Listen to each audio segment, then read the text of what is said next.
Do you smell that? Do you smell the TSR is cooking? I don't know if you can smell them cooking. Can you guys actually see me? Because I see a black screen on my YouTube preview, so I don't know if this is actually working. So if you guys could let me know in the chat if there's any video. Otherwise, YouTube's got an issue, and it's just one of those days where my Giants suck and lose, and then the Spurs stream's not working. Is the Spurs stream working, guys? I honestly don't know. I just see nothing on my preview window, so I don't know if we're up and running. I have no idea. I don't even know if you can hear me. I presume you can hear me. Do you see me? Do you see Michelle Beadle? Maynard Norman, good evening. I'll wait in the chat to see if we're good to go. Hopefully we are, and it's not one of those, not one of those. Good evening, Ben Simmons. I assume you guys can see me then if you're saying hi. All right, what's up? You can't see me. The sports critic. The Giants stink. And I got to be honest, I can't do it anymore. After 2.5 weeks of trying to call Giants games or kind of call Giants games, my heart is not into it. And while I like the team, I don't want to force content on the channel. I'm like, you know what?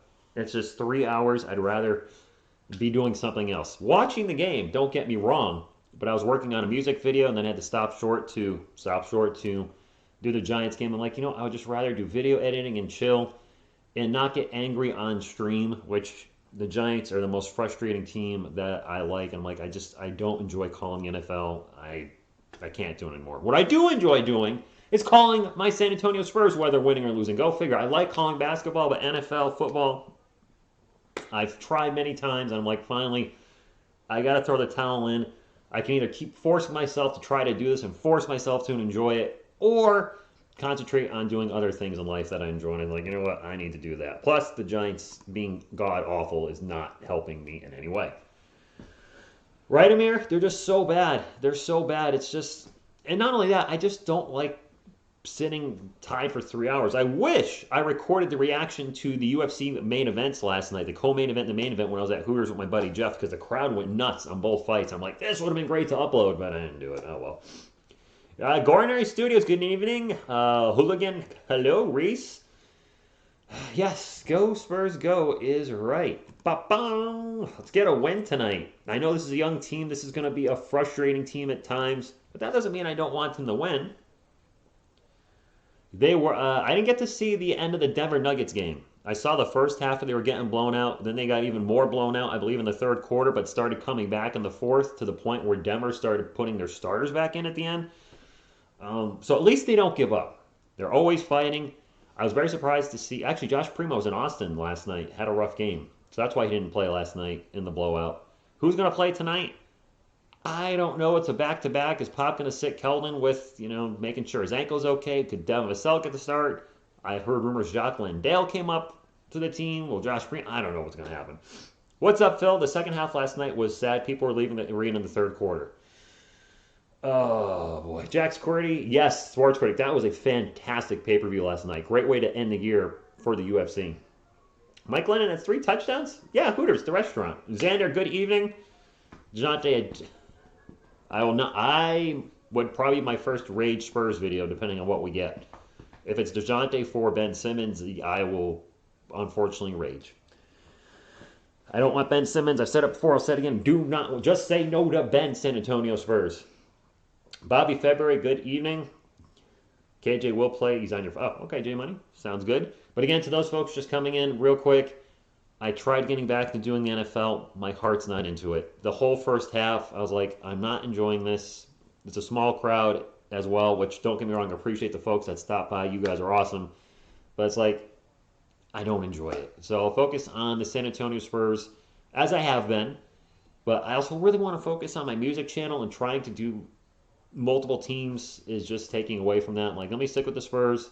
I'll still do the occasional United States women's national team coverage when Kristen Press comes back. And I think that's enough. I don't like calling baseball. I don't like calling football. It's obvious, and it's time to finally just put the nail in the coffin on that and say, vaya con Dios. We need DeRozan and Kawhi Leonard. Okay. Ben Simmons burner. I'm trying to get to a DJ spot.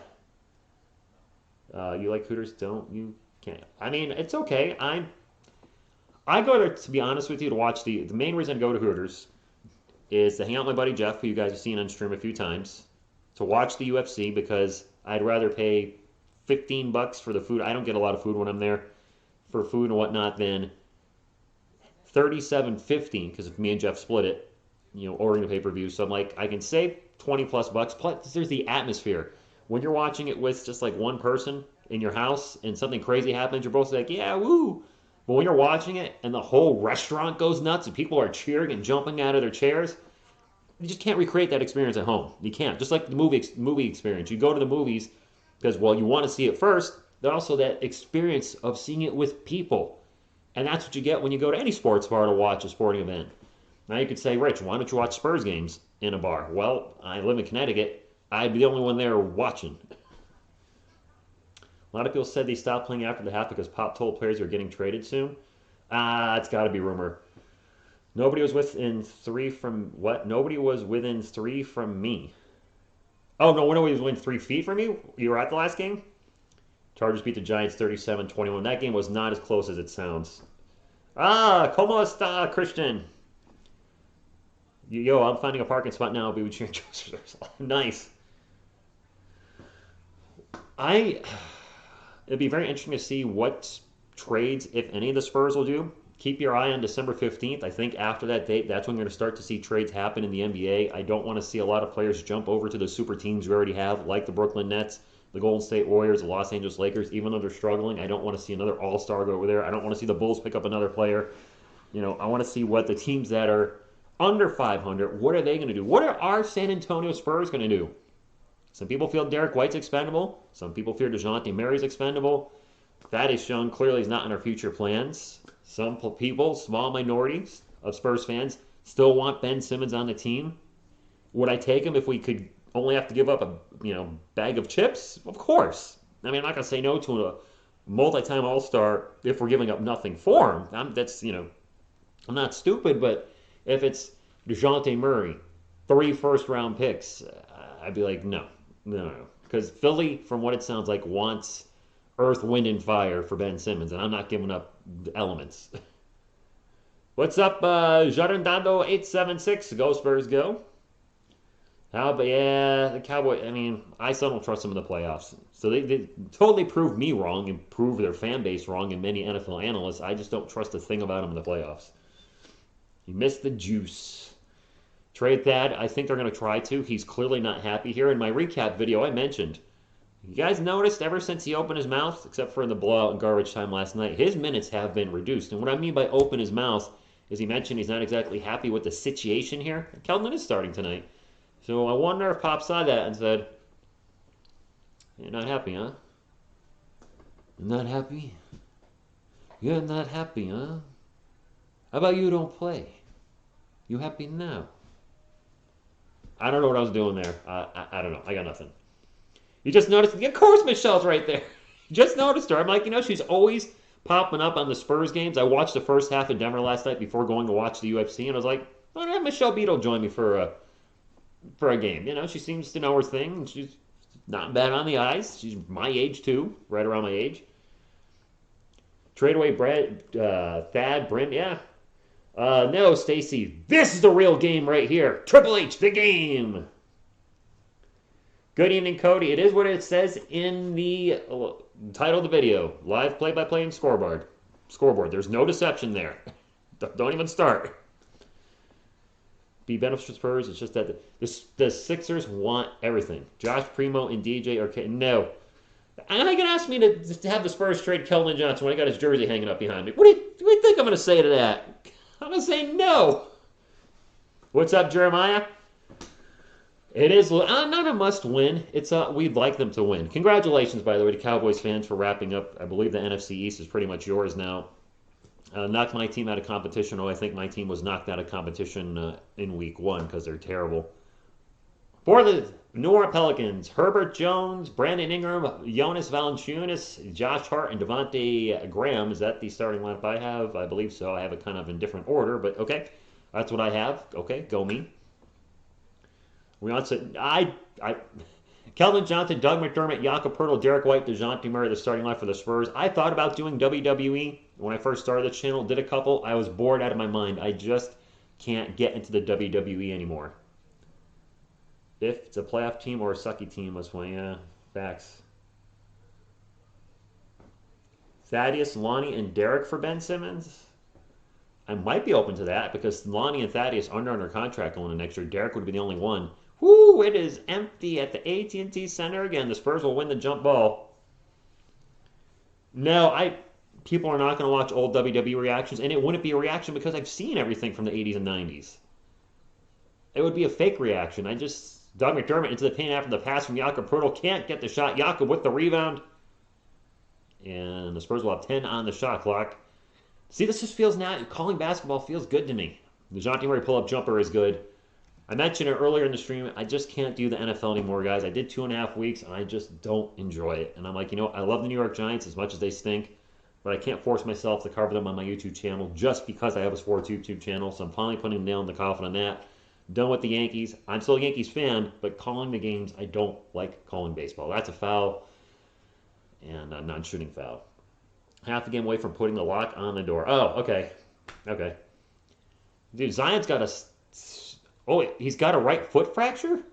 Wait, did he re-injure himself? They just mentioned Zion in the little ticker on the bottom.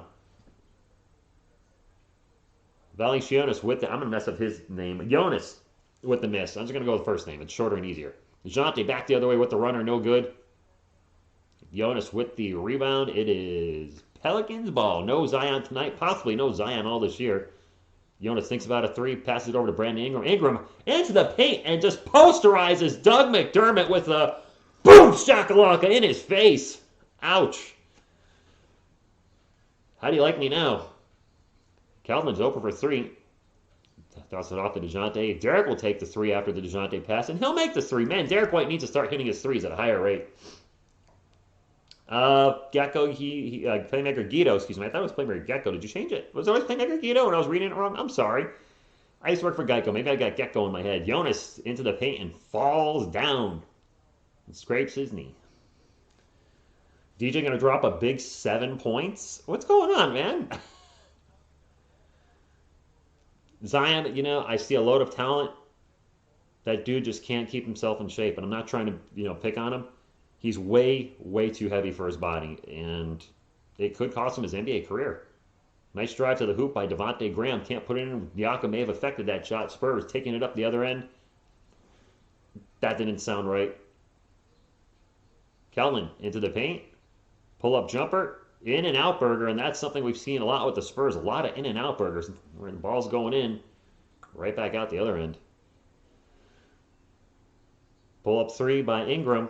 Back rim, no good, and the ball will fall into Derek White's hand. Spurs up 5-2, 9:45 to go in the first quarter. White drops it off to Doug McDermott, who'll pull up for three. That is short. Jakob punches the ball back to Derek White. 10 on the shot clock for San Antonio. White putting on a little dribbling clinic into the paint. The left-handed runner is going to go around the rim and in. Spurs up 7-2. The Giants got an onside kick? What? Dang, that almost never happens. Good evening, Butterfly. Thank you for watching my that music video, the last music video I uploaded. Embarrassing. Ingram with the pull-up jumper, no good. That was really bad, wasn't it? I can admit to that. Kelvin into the paint. Pull-up runner is short. I like the move. Just gotta finish those a little better. That's all. Big body. Graham for three from the baseline. Swish, kill the fish. Devontae Graham hits a three. 7-5. Lucas, what's going on? Another channel member in the chat. Oh, man, the Giants are terrible. That's the Spurs versus Bertha Jazz Pelicans. The Deep South basketball match. Nice young Stingray. That Giants game is embarrassing. The organization's embarrassment right now. I hate to say it. I guess I already said it. Kelvin with the three-pointer. No good. Kelvin has 0 for his number right now. 0 for 3 to start the game, missing everything. But he does cause a steal on the other end. So at least playing some D on Ingram. Derek White into the paint. Bounce past to Jakob. Jakob with the layup. And the Spurs are up 9-5. Spurs play the Hornets, I think, on Wednesday, so they're off the next 2 nights. Yes, they play the Hornets. Got that right. And then we wrap it up Friday with, I don't know. I don't have no idea who the Spurs play Friday. It's a better team. I can't remember who. And I did a video on it this morning. I'm drawing a blank. Oh well. Jonas for 3. Boink, no good with the shot clock evaporating. Yeah, I said that. Keldon will bring it up for San Antonio. Keldon takes off into the paint, bounce past to Jakob. Jakob with the layup, no good, and he's fouled, which means 2 free throws. We should do a YouTube poll the day before each game with viewers choosing between 3 guests. Interesting. But I don't want to keep bombarding you guys with community notes. I already didn't. I try not to do that anymore, which is why I do my weekly schedule instead of the hey, I'm going to be live today thing. But that's an interesting thought. Or who do you want, out of who's never been on the show before, if you will, who do you want coming up next? Jakob actually hit the first free throw. The Jazz. Thank you, Mario. I knew it was a better team. I feel like we can beat the Pelicans. I feel like we can beat the Hornets. The Jazz, so I think this could be a week of 2-1. I feel like we could have a winning week. Jakob missed the second free throw, but at least he made 1. That'll actually improve his free throw percentage for the year, going 1 for 2. He's at about 35% for the season, which is just astronomically bad. That pull-up jumper is no good for Devontae Graham. DeJounte will bring it up for San Antonio. 7:20 to go in the first quarter. DeJounte pull-up jumper is in. I think DeJounte's going to have more than 7 points. Yak, best free throw shooter since Shaq. Nice, Phil. Hornets, Jazz, Kings, Clippers. Clippers and Lakers. DeJounte picks the pocket. And with the steal, going fast break to Derek White. Back to DeJounte. DeJounte in the paint. Throws it up. Shot effective. He could not make it. It is Pelicans ball. Spurs up 12-5. 6:50 to go. Brandon Ingram working a one-on-one with Doug McDermott. Dribbling through his legs. Crossing over. Drives to the paint. And he got fouled before he got to the paint by Doug McDermott. Hi, Butterfly. Bringing George to ice. He's a little bit old. For that. Timeout. So I'll make the quick announcement again. I've tried. I just can't get my heart into it. Calling baseball and football on the channel. I'm done. I'm hanging them up. I'm still going to do the San Antonio Spurs live streams because I very much enjoy those, clearly, as you can tell, whether we're winning or losing. I enjoy making Spurs videos, and I think I'll get back into doing the United States Women's National Team next year. I really wish I had my phone out for the 2 UFC fights, for the 2 rounds where the co-main event and main event ended, because the place went nuts. And I'm like, that was only not a great reaction by me and my buddy Jeff, who's a huge Amanda Nunes fan and was just not happy about the result last night with her losing her title. But the place was just going nuts. I'm like, this is awesome, and why am I not recording this? But I figured I wouldn't be doing the UFC anymore because I don't order them for my house. I'm like, I can record the reactions at Hooters, but then again, what if I get some people on camera or the waitresses? Then I get in trouble because I don't have the permission. I was like, it's not worth the headache. DeJounte looking for contact. Yeah.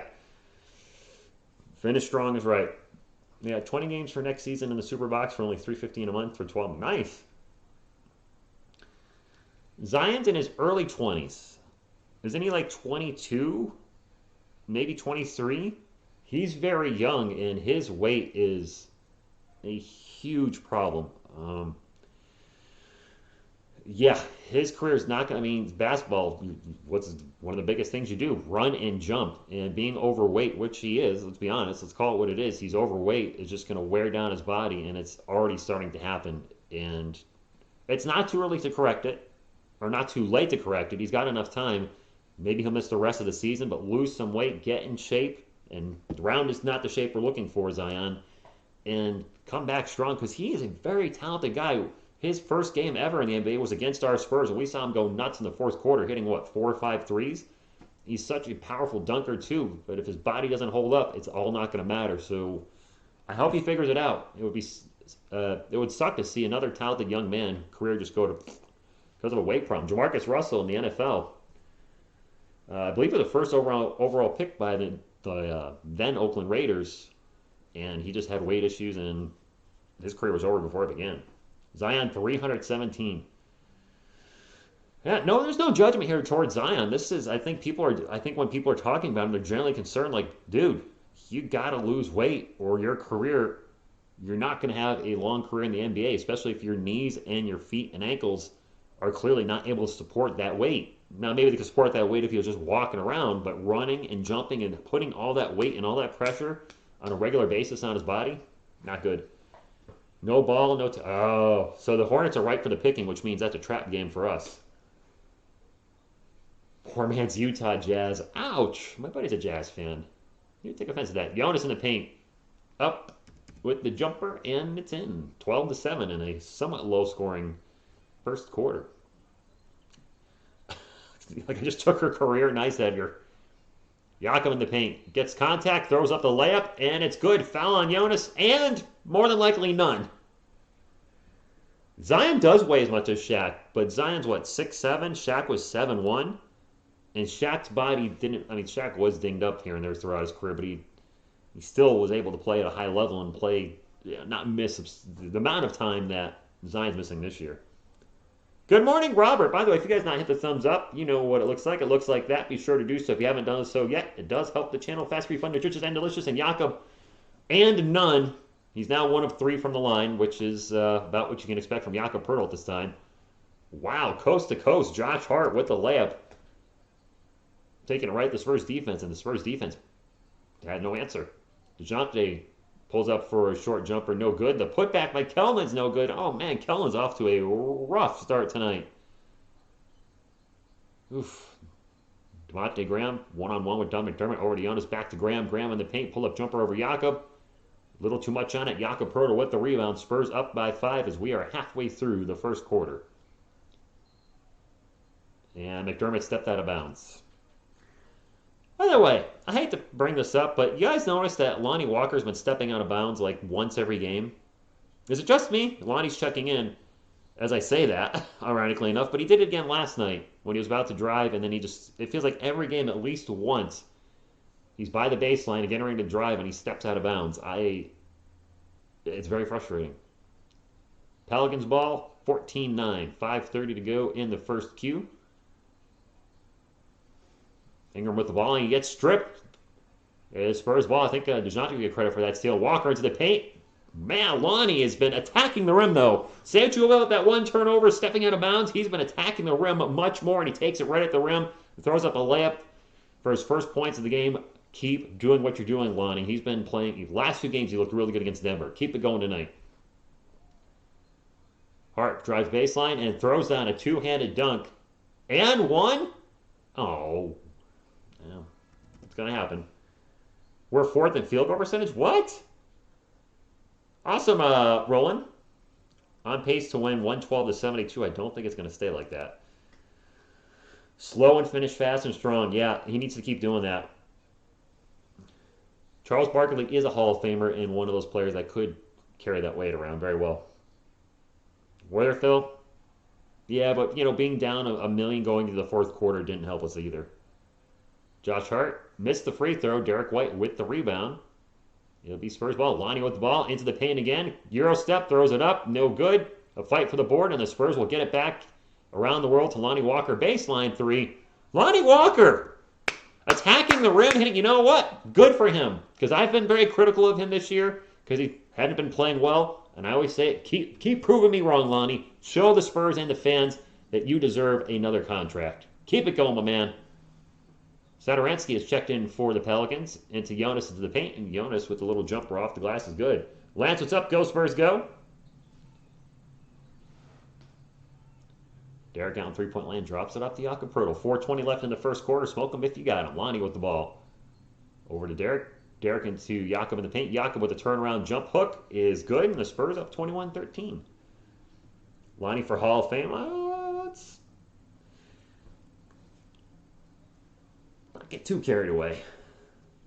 Man, she really is giving me the stink eye, isn't she? I don't blame her. Baseline 3 is good for Alexander Walker, who's checked in as well. 21-16, 3:50 to go. Ruben, what's up? Go Spurs, go. Lonnie for best inconsistent player. Yeah, I can't argue with that too much. Robert Tractor Trailer. I do remember Tractor Trailer. I remember it. Yako apparently has a cut on his right arm or hand, so he's getting a little taped up right now. He's averaging 1.3 out of bounds for his career. That's numbers. Ouch. Francisco, good evening. See you, Leo. I like aggressive Ronnie too. Maybe something finally, registering in his head a few days ago, like, man, I need to kick it up a notch. Or Pop said something to him, or one of his teammates said something to him. Maybe just somebody just casually said, dude, you're in a contract year. Do you want to stay in the NBA? And I mean, it's probably not that simple, but maybe something clicked somewhere. I don't know. By quarter point differential this season, the Spurs had plus 2.5 in the first, minus 2.8 in the second, minus 2.9 in the third, plus 2.6 in the fourth. One of the best in the first and fourth, one of the worst in the second and third. Wow, okay, that makes very little sense. DeJounte's still in the game. Usually he checks out around the 5-minute mark. Pop keeping him and Derek in there. And now a defensive foul away from the ball. Spurs ball. I saw something about how Lonnie had been talking with Manu about being right. I heard something about that too. Working with Manu Ginobili, not the worst thing for any of our young guys. That can only help. Should only help. I think I just saw Devin Vassell check in. Drew Eubanks has checked in, and I'm correct. Kelvin DeJounte, the only starter still on the floor for San Antonio. Devin will drop it off to DeJounte, 6 on the shot clock. DeJounte pick and roll with Drew Eubanks. Back to Drew. Drew in the paint. Drew throws it up, and that was a very ugly shot that did not go in, or was it anywhere close. And another 3 for Alexander Walker. That's back-to-back threes, and now it's just a 2-point game. Austin 3:16 left on the clock. 21-19. Drew Eubanks. Off to Keldon. Keldon's wide open for 3. He'll take the 3, and he'll make the 3. There you go, Keldon. Makes his first bucket of the game. He's 1 for 2 from beyond the arc. One of our best three-point shooters. Actually, he's kind of evolved into our best three-point shooter if you're going strictly percentage-wise. Alexander Walker pull up Jay, no good. DeJounte with the rebound. I like what I've seen from Trey Jones most of the time. DeJounte out to Lonnie. Lonnie in three-point lane over to Keldon. 12 on the shot clock. Keldon looking for a pick and roll with Drew. Starts to take off. Out to Lonnie for 3. In and out Berger. And Ingram with the rebound. I like the Keldon with the 3 is Keldon's been really nailing those threes. Ingram drives to the paint. He throws it up. Does not go in. It is Spurs ball. DeJounte bringing up the court for San Antonio. Looking to attack. DeJounte attacks the paint. Throws it up off the glass. No good. And Willie Hermana-Gomez is checked in for the Pelicans. He gets the rebound. First time saying his name tonight. Pull up 3 down the other end. That one is in and out for Garrett Temple. A lot of in and outs in this game for both teams. Keldon with the ball again. Out to DeJounte. Open for 3. Takes a 3. He rolls it around the rim. So close. So they did recall Jacques Landale. I see him on the bench, I think. Well, yeah, why bring him up? He's not going to play. Exactly. Hey, kid, good job killing the G League. Now go sit there and do nothing. Ingram with some beautiful moves in the paint, spinning around Devin Vassell for the layup. Devin's a good defender. That was just a great offensive move. Spurs up by 3 with a minute and a half to go. The Pelicans are in the bonus. Lonnie with the ball, drives to the paint again, gets some contact, throws it up, and in! Difficult shot by Lonnie Walker, but this is a different Lonnie. Ever since that game, the first game, the last 2 games against the Nuggets and tonight, he's a different player in a good way. 7 points for Lonnie already. Please turn to corner, much like Derek has. We need everybody firing on all cylinders if we're going to win games. Ingram with the jumper over Keldon, and it's good. Jacques visiting, exactly. Jack's Quirty, I feel the same way. Whenever I say something about a Spurs player, I hope they prove me wrong. Trey is not in the game as of yet, though. Lonnie with the ball again, way out in three-point land. 8 on the shot clock. Over to DeJounte. DeJounte wide open for 3. You can't make it. Got to make those wide open 3s, Spurs. You got to make those wide open 3s, Spurs players. Tell them the Captain Obvious here. Hermana-Gomez with a jumper, and he's fouled, and a chance to tie the game. 26-25. Get DeJounte off the court. We have a timeout coming. Yeah, DeJounte's breaking his 3s tonight. He had a good week shooting 3s last week. If you take a look at my recap, his shooting percentages were up. His turnovers were up as well. Jacques will come in a second. I hope so. I don't want Thaddeus Young playing center. I'm so done with. Oh, I'm so over that. It's not even. New Orleans team power. What's up, Asian symbols? That word I can't read, but thank you for stopping in. I'm done with the Jakob Poeltl, Drew Eubanks, Thaddeus Young three-man rotation at center. I've been done with that. Should have never started, to be honest. Jacques has, from what I read about his play in the G League, some of his lateral movement. There were some issues with his defense. But it's not like Drew Eubanks is a world beater on defense himself, and Thaddeus Young's just undersized at center. I like Drew. I know, for the time being at least, we've seen his ceiling. Jacques is not a goat, he's a kangaroo. I walk away for like 2 minutes, what happened? The Spurs happened. Yeah, I've seen enough of Drew, give it Jacques. Kata Bates Diop is in the chat. My man, what you doing here? From the bench, hanging out with TSR Sports. KBD in the house, my man. Jacques Landale, in his last 2 games with the G League, is averaging like 27 or 28 points per game and shot 80% from the floor. Over 80%. I have to take all those stats with a grain of salt. That is the G League, not the NBA, but still, he's showing he has talent. Zach Collins' debut, my thought process is the Spurs are not going to rush him into anything right away, considering he came off multiple, I believe, ankle surgeries. So I think it's even a possibility they could send him to G League, not as a punishment, but just as a rehab to get into basketball shape. So it's possible he could be down there in January. I'm not sure. I have no idea what the plan is for Zach Collins. I really don't. I just can't imagine he comes back and they just kind of ship him out there. All right, go play 20 minutes a night after sitting out for so long. The team I am worried about playing this season is the Cleveland Cavaliers, as they are fully committed to playing the tall ball with threes. Oh my gosh. They have three. So they have their front court, both their forwards and their center are 7-footers.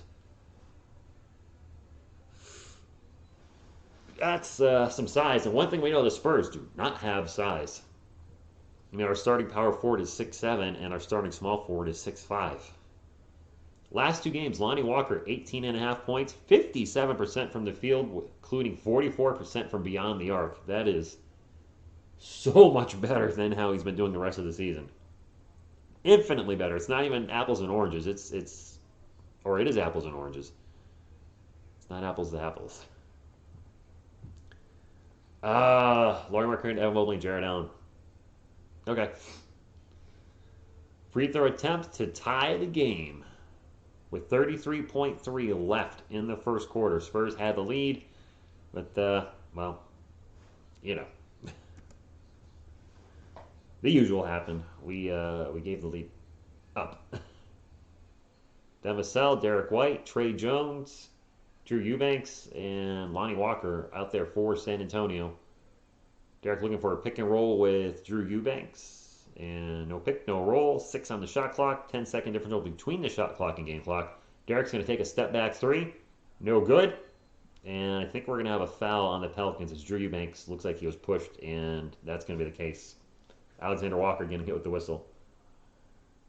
Nobody wants Banks, Young, too old, and yet. Yeah, Jose, I mean, Thad, we maybe could get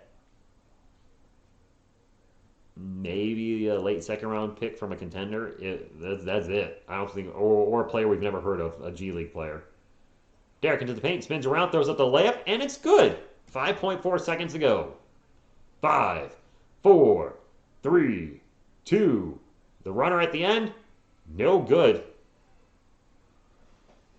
All right, Spurs will have a 2-point lead going into the second quarter. I mean, it's a lead. Unfortunately, the second quarter and third quarter were one of the worst teams in the NBA when it comes to point differential. So a 2-point lead don't mean anything.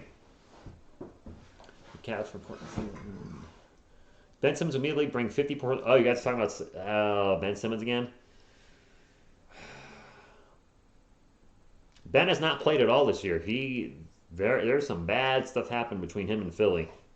And I forgot the dude's name, the manager over at the 76ers organization, but he wants more than teams are willing to give up. At some point, he's going to have to come down off his high horse and start to realize that Ben may never play again for Philly and accept less. But I still don't want him. I see KBD doesn't even want him. He plays for the Spurs. What's up, Keto? Has been played. Oh, yeah, I already read that. DeJounte has gone missing a little bit. Pistons are beating the Nets. Heartstormino, what's up? You know I'm not a Spurs fan. I had to come spend a few minutes with Heartstormino, dude. The New York Giants. What? I can't do it anymore. I can't call the live games anymore. I tried again today. One, I don't like calling football, even though I'm trying to force myself through it because I'm a Giants fan. I'm like I should do the Giants on here because I'm a sports channel, but they're so painful to watch. I mean, I know they scored a few touchdowns at the end of the end of the game, some garbage time, prevent defense type touchdowns, but man, they're just no offense in the first half. Mike Glennon is Mike Glennon. He's got a losing record as a starter of like 6-20, way too many above 20, and I just feel like we're going to be hitting the reset button again. Joe Judge does not look like the guy. The receivers, I thought they were going to be good this year. Kenny Galladay has shown us nothing. Daniel Jones has regret. Everything about the team just makes me go,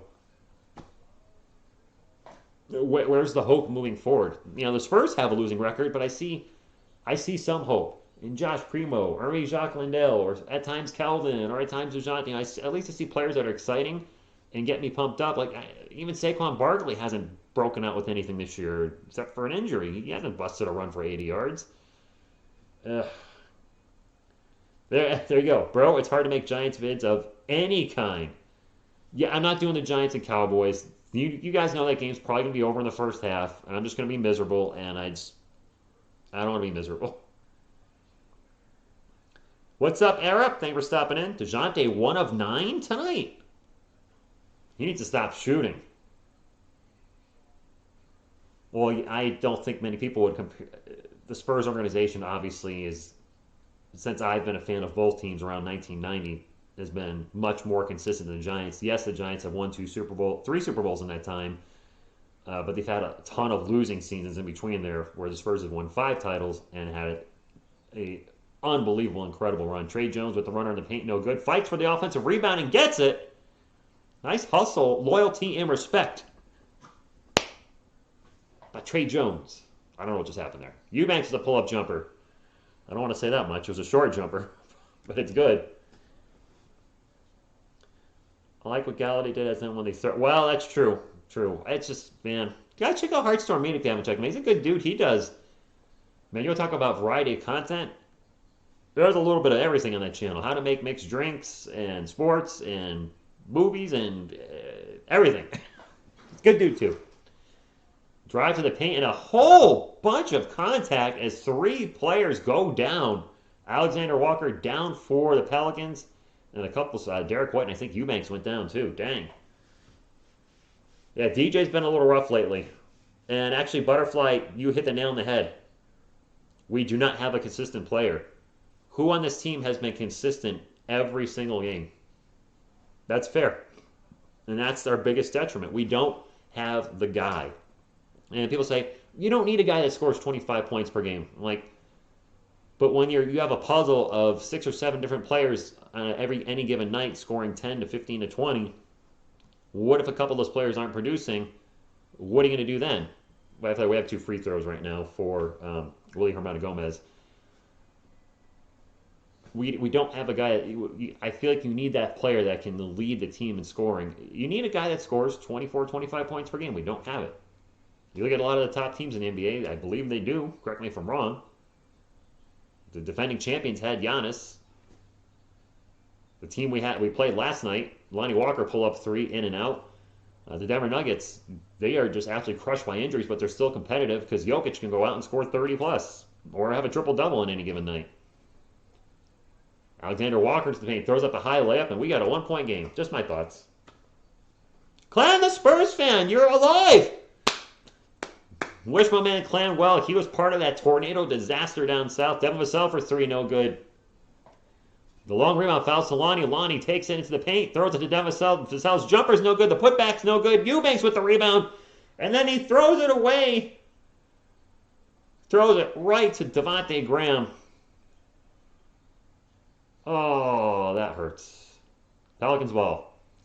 They throw across court, wide open baseline three is no good by Garrett Temple. Spurs ball up by one, 9:44 to go. Derek White coast to coast throws up the layup, and it's no good! Oh, nothing falling for the Spurs right now. It's Devontae Graham guarded by Devin Vassell on three-point land, 12 on the shot clock, calling for a pick and roll, gets the pick, gets the roll, takes off, pulls up, and now pulls it down, faked out Devin Vassell, ended up going for a layup, missed the layup, both teams missing shots right at the rim. And Tre Jones will lead the offense with 9:15 to go in the second quarter, aka first half. Drew Eubanks drops it off to Derek White. White spinning around, drives to the paint, throws it up, awkward shot, good and one. Thank you. Who needs Chandler Hutchison or Marquise Chris when we got a big old K-Cock ready to be unleashed on the world from the G League? Devontae K-Cock's legit. I checked his stats. I mean, if he could translate any of his game over to the NBA, 6'7", 240 bruiser. I know 20 and 12 in the G League probably doesn't mean a lot to most people, but we'll see. The offense goes through Derek or DJ, Jose. It kind of... DeJounte's not on the court right now, so Derek... It's where I feel like it's more like a hybrid thing because Tre Jones is on the court too. I feel like any one of them can kind of lead the offense. DeJounte, Derek, or Tre, which is one of the problems with this team too. We have so many guys that kind of do similar things and are all small for that matter too. All three of those guys I just mentioned are 6'4" or under. We got to be one of the smallest teams in the NBA, right? Has anybody actually done a study on that? Jakob Poeltl a little D, but the Pelicans get the ball back. 5 on the shot clock. The three-point attempt around the buzzer is good. Good defense by the Spurs, but Gary Temple says, whatever, let me drain the three. This Klan's ghost. Tre Jones runs baseline, runs right back out of the paint, drops it off to Derek White. White into the paint, gets it to Jakob Poeltl. Jakob throws up a layup and in. Why don't you dunk those, though? Oh, if I was 7 feet, I'd be ripping that rim off and yelling and screaming. Rah! Having some fun out there. Nice defense by the Spurs. Alexander Walker gets blocked. Down the other end, Devin Vassell thinks about a three. Back out to Tre Jones. Jones over to Derek White. He fakes a three off to Doug McDermott. McDermott now drives in the paint. Back out to Derek White. Does anybody want to shoot the ball? Guess not. McDermott now gets the ball again. Takes the three. Misses the three. Cardigan Clan. Nice. Sabonis. And it's another big, which, I mean, the Pacers killed us with their big man. That pull-up three is no good by Garrett Temple. I try not to think about trades too much. I'll wait and see if any legit trade rumors come up. Derek White into the paint, throws it up, no good, gets fouled, and he's going to go to the line for two. 35-32. AJ, yes, I did. I am 6'4". AJ, I decided I don't want to call football anymore. I just don't enjoy it. It's always on a Sunday afternoon, which messes up my day. And today was a good example. I wanted to work on a music video, and I had to stop to do the Giants game, or chose to stop, whereas I could have just worked on it while watching the Giants game and being miserable. So I don't enjoy calling football. I don't enjoy calling baseball. I like the Yankees. I love the Giants, but I don't enjoy covering it. It's just not my wheelhouse. And I was like, you know what? I don't want to force it on the channel anymore. So I'm going to change the banner at some point this week to have more San Antonio Spurs on it. And I still like doing the United States Women's National Team. Every time I say that, it comes out wrong. But you got to do what you love. And even though I love the Giants and Yankees, I don't enjoy doing videos on them. And I want to focus more on my music channel, too, because I do love doing that. Oh, whoops, I was right the first time. 37-32, 7.5 minutes to go. He's been goated. Brandon Ingram back in the game, throws across court. They go around the world for a three-pointer from the baseline, and that is no good by Trey Murphy. The third is checked in for the Pelicans. Welcome, Trey, to the three. Or something. And the Spurs turn the ball over right away down the other end with 7-11, open 24-7 on the game clock. Yeah, that just happened. Whatever. Oh, good. Devontae Graham guarded by Tre Jones. Gets it to Jonas in the paint. Jakob checked back in. Jonas spin around. Pull up J is good. And one. Pelicans just hanging around. Imagine if we had Bobo. Our players don't dunk often because Pop hates dunking. Pop thinks dunking is too risky for injuries. Yeah, but it's a high percentage shot. And to me, that's more important. Starting five should be DJ, Yak, Vassell, KJ, and McDermott. Bench White. Well, I mean, some people have said that, Jose. Brizzy, what's up? We have a timeout with 6:57 to go. A lot of folks have said they want to see Derek lead the second unit and have Devin Vassell start. I don't think that'll happen anytime soon. One thing we have to also look at when we're talking about benching players is not just statistics and how they fit with, the first unit or second unit. You got to look at contract. And you might think, I don't care what their contract is. You might not. I might not. But the San Antonio Spurs do, and they invested a lot of money in Derek White. He's set to make like $17 million the next 2 years and then $18 million in the final year of his contract, where I believe most of it's guaranteed. So you just don't want to give all that money to a player and then ship him to the bench. But the bench can work too. It worked good for Manu Ginobili. So time will tell what's going to happen long term with Derek White and his role, if he's going to stay a starter or if Devin Vassell eventually takes over that spot, or if a couple years Joshua Primo, if he's the guy, takes that spot. That is Michelle Beadle. She occasionally joins the San Antonio Spurs broadcast. I actually think she's been on a lot of the broadcasts. So she's a Spurs, announcer, if you will. She used to be on ESPN. We're going to trade White for a bag of potatoes. I hope not. Michelle, how you doing tonight? Well, she's doing a pretty... she just got hit in the face with a fish. Well, Michelle's having a rough night, apparently. Poor Michelle. The old fish to the face. But happy to have you on the channel. It's a nice headset you have on there, too. That's all I got. How are we doing on the thumbs up machine? We are doing terrible. Only 45. We're in the second quarter and we only have 45 thumbs up. Ooh, that is rough. Usually we have 50 at the end of the first quarter. We need some of these. Now, I see we have a small crowd. It's a Sunday. Sundays are generally not as good as weekdays for streaming, but man, TSR needs some milk. I need some milk. I have no idea if it's going to be Pop's last year.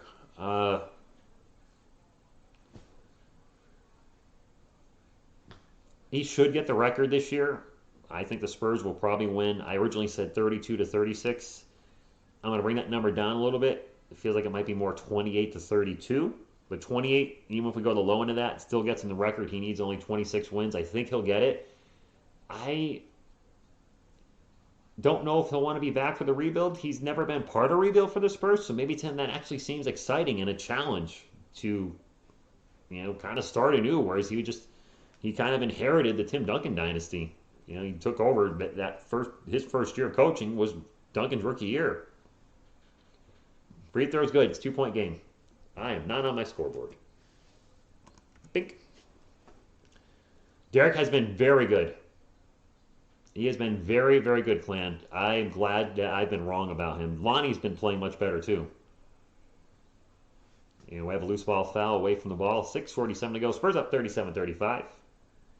Remember those good old days when Spike Lee used to be sad whenever the Spurs used to blow the Knicks out of the court? Remember when Spike Lee used to get into it with Reggie Miller? Those were great days. I mean, I miss 90s basketball. Jakob into the paint, and finally, Thunder Dunk of Justice! Thank you, Jakob! Into the paint, throws a reverse in with a one-hander reverse. 11 points, 5 of 5 from the field for Jakob tonight. Very efficient. Can't shoot a free throw to save his life. Just stating the facts. Brandon Ingram into the paint, throws up a high layup, and it's good over the Spurs defense. I asked, Jakob delivered.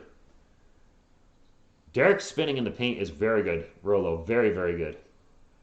And a reverse layup by Doug McDermott as he goes back door. Okay. We know Jakob can dunk. We know he can. We've seen it. There was a game last week where he got really angry and threw down a huge dunk. Ooh. That's 3. That's a 3. Spurs up by 1. Trey Jones pull-up jumper off the glass and in. Playing Primo fit. Yes, he did reverse. It was a reverse one-hand. He didn't throw a two-handed reverse dunk that way. It was a reverse one-hand. Another pull-up 3, and that one's an air ball by Trey Murphy III. Air ball. And Doug McDermott goes backdoor again with the layup. Gets clobbered. No whistle? Timeout New Orleans. Doug's asking for a whistle. I'm surprised he didn't get it. A ton of contact on that layup, but the refs don't even play apparently. DJ's been bad for 3 games now? Is it 3 in a row?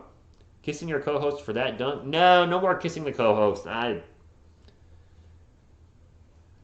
Yeah, those days are over. Funniest moment of 2021 NBA draft was when Spike Lee got excited for players that Knicks drafted and then only found out they were getting traded for a lower first round pick. Ouch. The Knicks are, well, they started off really good this year, but I believe they've kind of tapered off a little bit. Michelle, thank you for being here tonight. I haven't done this in a long time. Go Spurs, go!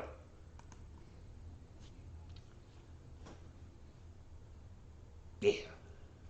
All right, timeout. Spurs up by 5 in the second quarter and third quarter have not been kind to us, so if we can keep the lead, maintain the lead, or if we can extend the lead in the second quarter, consider that a small victory for the San Antonio Spurs. By the way, San Antonio Spurs fans, thank you for being as always. Any Pelicans fans, if you're here, thank you for hanging out. Leave Joe Judge on the 405.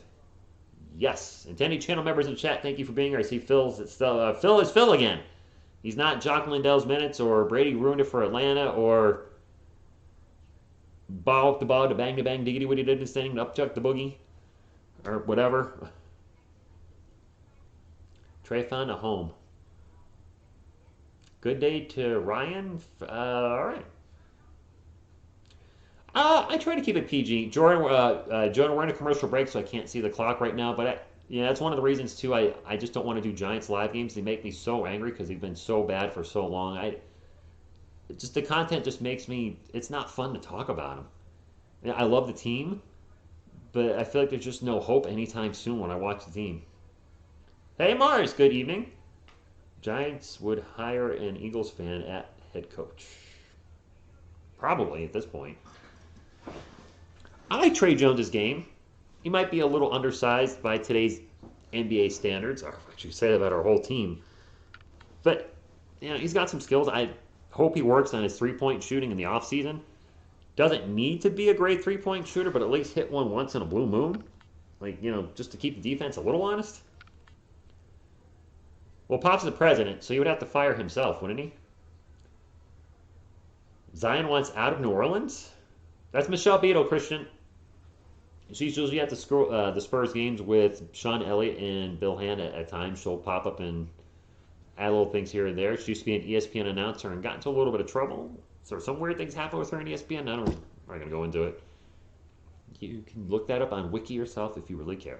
5:15 to go in the first half. 45-40. I'm very curious to pull up the halftime stats because DeJounte's had a very rough game, to say the least. Pelicans just moving the ball, moving it, and then finally a three-point attempt is no good. A fight for the board, and the Spurs will come down with it. That three-pointer was missed by Thomas Satoransky. Spurs ball, DeJounte will bring it up for San Antonio, looking to get it to Yak in the paint. Yak gets double-teamed, and the Pelicans cause a turnover. Anthony Bustamante, good evening. If people will take them, that's a big question mark. Oh, Joe Judge is an Eagles fan. Is he really? If he is, I did not know that. Spurs up by 5. Satoransky in the paint. Working Doug McDermott. Throws up a very awkward layup. No good with the shot clock expiring. Meditation Journey, good evening. Lonnie Walker down the other end. The floater off the glass, no good. A fight for the board. And it's Pelicans ball. At least Lonnie's still attacking. I don't want to see him become passive Lonnie again. Passive Lonnie doesn't do us any good. The runner down the other end is no good, but the putback is good by Jonas. What? Get on the scoreboard. 45-42. 4 minutes to go. McDermott out to DeJounte. DeJounte into Jakob Poeltl. Jakob back to DeJounte. DeJounte's pull-up jumper is good, and DeJounte finally hits a shot. I believe you guys were saying he was 1 of 9. We hired a Cowboy. Yes, we did do that with Jason Garrett, but I didn't know Joe Judge was an Eagles fan, or I forgot. Or I'm just trying to block anything about Joe Judge from my memory. Jonas for 3. 47-45. 2-point game again. It is hard being a Giants fan. They haven't been good since Super Bowl 46, a decade ago. And Jakob Poeltl, I think, is going to get called for an offensive foul. Yep. It's a combination thing, Mike. When your team's terrible, just absolutely terrible with no direction, and probably gonna hit the reset button again on their coaching staff. And two, you don't really enjoy calling the sport. You enjoy watching it. I love watching football, but I don't enjoy calling it, and I just need to stop forcing that. It is Pelicans ball. Brandon Ingram pull up over Lonnie Walker is in and out. DeJounte Murray with the rebound, padding the old stats. Bringing up for San Antonio. Out in three-point land. DeJounte into the paint. Back to Jakob. Jakob with a little jump hook. It's off center and no good. Off center from the rim, I mean. Pelicans looking to tie it up. And I think that was a block on Herbert Jones. That's his first shot of the game. McDermott fakes the three, takes off, and loses the ball. Back into the hands of Lonnie Walker. He attacks the rim, throws it up off the glass. No good. And the Spurs are looking for a whistle and not going to get it. Wait, it's Zion family members who want Zion Horns, and he does weigh 330. What's up, Kent Severo 565 channel member? Thank you for stopping in. Bada boop, beep, boop, beep, boop, boop. I caught you, Zachary. I know what you meant. 47-45, 2 minutes and 35 seconds to go.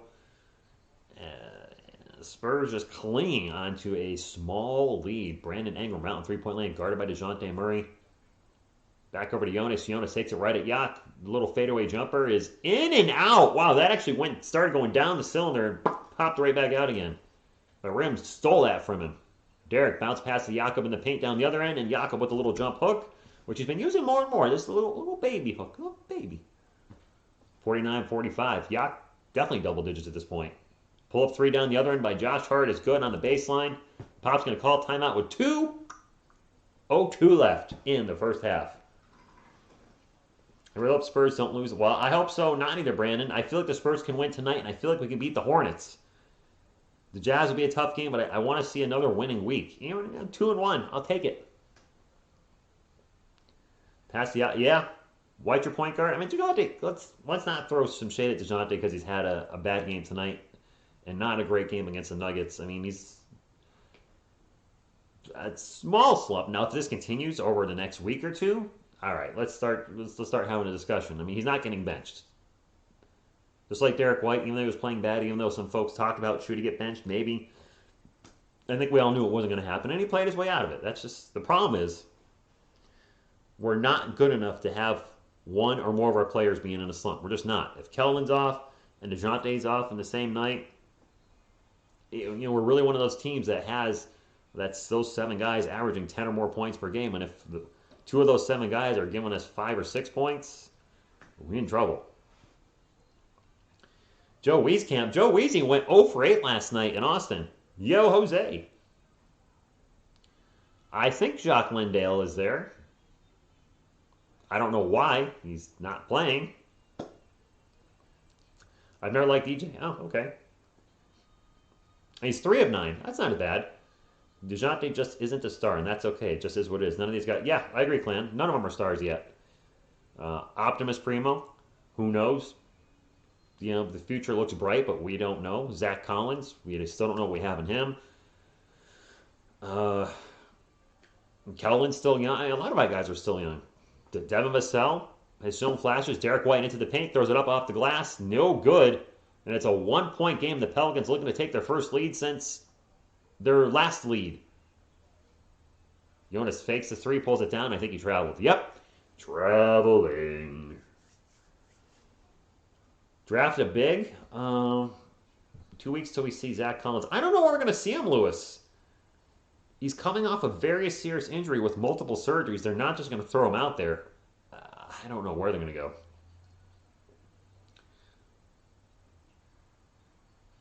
Lonnie Walker thinks about the 3, pulls it down over to Derek White. He takes the 3, and he misses the 3. That's the biggest flaw in Derek White's game this year. He's been really not hitting the 3 well at all. I think he's still under 30% for the year.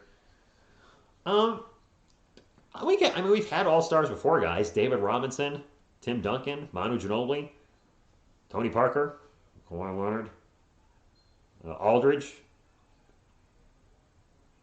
DeRozan was an all-star, not with us, and Brandon Ingram just hit a jumper and won. Fouled by DeJounte. And that Booker is currently, I would love Primo to turn into a Devin Booker type player.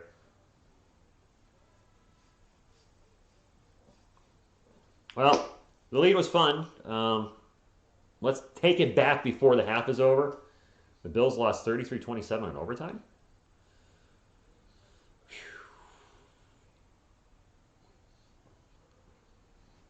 I don't think the starting lineup we have now is the lineup of the future. I mean, I think we all know that. I just don't know what changes. Is Jakob Pertl our guy for the next 5 or 6 years, 7 years? There's part of me that has my doubts. I mean, even Keldon, as much as I like Keldon's progression from last season to this season has been very minute. And he's actually regressed with the free throws. DeJounte Murray into the paint to Drew Eubanks with a little jumper. We retake the lead. I like what Devontae Cacok has shown us in the G League era.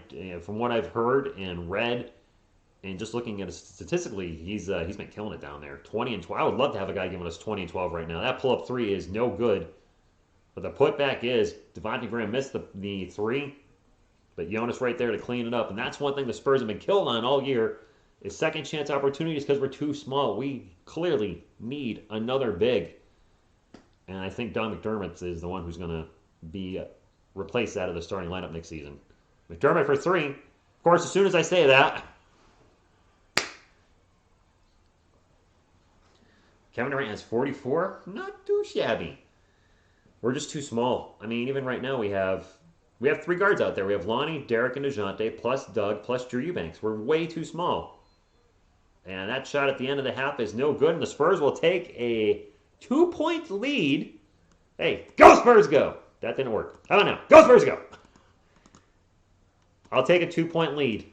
I'll take any lead as long as we're up by 2 at the end of the game. That's all I care about. Keldon has not been attacking the rim lately. Yes, you're right. He's been, he's not, I mean, the problem is when he starts attacking the paint, the defense collapses. Because our severe lack of three-point shooting, if Jakob's in there, you can leave Jakob. He's not going to hit a three. Derek's been terrible with his threes this year, so what the heck? Leave him open. DeJounte's inconsistent. In the starting lineup, the only really good three-point shooter we have is Doug McDermott. I mean, Keldon's actually been one of our best three-point shooters, but you can't, leave Keldon to cover Keldon. So, I mean, it's even with Derek driving into the paint, thank goodness he's so good at getting in there, spinning around, and making moves. You just see the defense constantly collapsing. We saw it last year with DeMar DeRozan. I feel like this is almost the same team where we're like, DeRozan and all his ISOs, the offense is predictable. Yeah, we got some good ball movement this year, but who really do we have the three-point threats on this team? McDermott, Bryn Forbes. They're both streaky. Got to put Keldon on the list now if he keeps hitting at the clip he's been hitting. Keldon's shooting a three much better. I hope Jakob won't be our starting center. I like Jakob. I don't know. I don't think he's got it. Good morning, Jay. Jakob is a great backup center. I mean, if we're comparing Jakob Pertl to Drew Eubanks when it comes to backup centers, it's night and day. Josh Primo's a threat from the three, but he's not playing the minutes, and he's not going to get the minutes until who knows when. I want to look up Keldon real quick, just as we're talking about his three-point shooting, to show you how much his season has turned around from beyond the arc. He's shooting 43% for the year right now. With 1 or 2 tonight, that might raise it up to right around 44. So 43% is fantastic from beyond the arc. I think you all would agree with that. That being said, if we take a look at Keldon's three-point shooting, the first 10 games of the year for Keldon Johnson, he was shooting 14% from beyond the arc. 14%. Matter of fact, he missed his first 10 threes over the first 4 games, had a 1 for 5 in there, was just really, really struggling from three-point land. If we look at games 11 through 25, which would be 14 games because he missed one, he's shooting 58% from beyond the arc, which is what he did his rookie season. If you guys don't remember, Keldon, his rookie season, was putting up ridiculous numbers. His field goal percentage was .596. His three-point percentage was .591. Now, that's a limited, small sample. Very small sample. But still, he was nailing it. One thing I don't get is why he can't shoot free throws anymore. You look at Keldon Johnson's free throws, his first 3 years, 0.795%, 0.74, 0%. This year, 0.633. He's regressing. Jakob Poeltl's regressing. A lot of our players are regressing from the free throw line. And I'm just wondering, Chip, what's happening? What are you telling these guys to do at the line? Mario Ellie called out the team for being soft. Ah, good old Mario Ellie. What is that symbol? Oh, we got the best girls in the world in the chat again. Yay. Another version of that channel. Yippee-ki-yay. So glad they're back. Josh has been, actually, part-time Spurs fan, he has struggled in the G League. He had one really good game, but he's not been playing as well as I thought he would. Forbes out, Joe Wieskamp, Joe Mama in. We've never been a three-point team threat. Ever? Yeah, actually, you know, if anything, if you think of the Spurs, historically, at least since I've been a fan, we've just been a very strong defensive team, and it had fantastic two-way defensive anchors in each decade. David Robinson, one of the best two-way players in the 90s. In the 2000s, Tim Duncan, one of the best two-way players in the game. And then in the 2010s, that was a bad word, Kawhi Leonard, one of the best two-way players in the game. I mean, our anchor for our team historically has been really good two-way players. And we don't have that right now. You could argue DeJounte Murray is a good two-way player, and I would say yes, he is, but he's not a great two-way player. And we're talking about David Robinson. We're talking about a former Defensive Player of the Year and a scoring champion. So he could do it on both ends of the court. Tim Duncan, while he never won a Defensive Player of the Year, felt like he was always all-NBA first team or all-NBA second team when it comes to defense. And also was a 20 points per game guy. And, you know, a few league MVPs in there and multiple NBA Finals MVPs. And Kawhi easily scored 25 points per game, but also two-time Defensive Player of the Year. We don't have anybody like that right now. I'm not saying you need that player to be successful, but if you have a player like that, then, you know, the sky's the limit. This game feels slow. Ronnie, this game probably feels long to me because I streamed the first... You know, you guys, for those of you that were the small crowd that we had, when I was setting up the Spurs stream, I was still streaming live with the Giants, and I hit reset stream key for the Spurs stream, not realizing it was going to reset all my stream keys. So once it reset my stream key on the Giants stream, my OBS was now sending feed to nowhere because that stream key that it was sending it to no longer existed. Very odd, but whatever. Davis Burns was, yeah, he's actually a really good three-point shooter. Not doing too well in Washington this year, from what I believe. Hey, that's Michelle Beadle. She's a Spurs announcer, Cowboy X Factor, and she used to be on ESPN. Hey, Spurs fan, my age, how you doing? Oh, you're in Texas. Never mind. The 2014 team we had, Ginobili, Mills. That's true. Good point, Jason. Valid. Cowboys almost. Yeah, what happened with the Cowboys? My goodness. And Dak Prescott a pick six. It's almost like the Steelers and the. Who was it? The Steelers. Oh crap. Who did the Steelers play recently that almost choked the game away? Was it the Raiders? I don't remember. I don't know. Which one of those Morris twins costed us Davis again? Steelers and Vikings. Thank you. I knew it was one of my friends' teams. I couldn't pull it. Thank you, Cowboy X Factor. The Steelers and Vikings. The Vikings had that huge lead and almost choked it away at the end. Is Dak looking questionable? Ravens got hit with a hard one today. Marcus Jackson apparently went down with an ankle injury, and if he's hurt for any extended period of time, their season's done. And they haven't been that good to begin with and have been beat up with injuries. Oh, yeah. Hey, halftime stats. I haven't done the halftime stats. My apologies. I felt like something was different. It's like, what am I forgetting? Come on, Roku. Get me to the stat land. There we go. All right, look at the Pelicans first. Herbert Jones, with as many points as me, he's got 0. And actually, he's got 1 field goal attempt. That's all he did in 13 minutes. No wonder why I never said his name. No rebounds, no assists, nothing. He just had 1 field goal attempt for the Pelicans. Brandon Ingram with 10. Jonas Valanciunas with 12. I'm butchering his name all night. I'm sorry. Josh Hart with 7 and 7.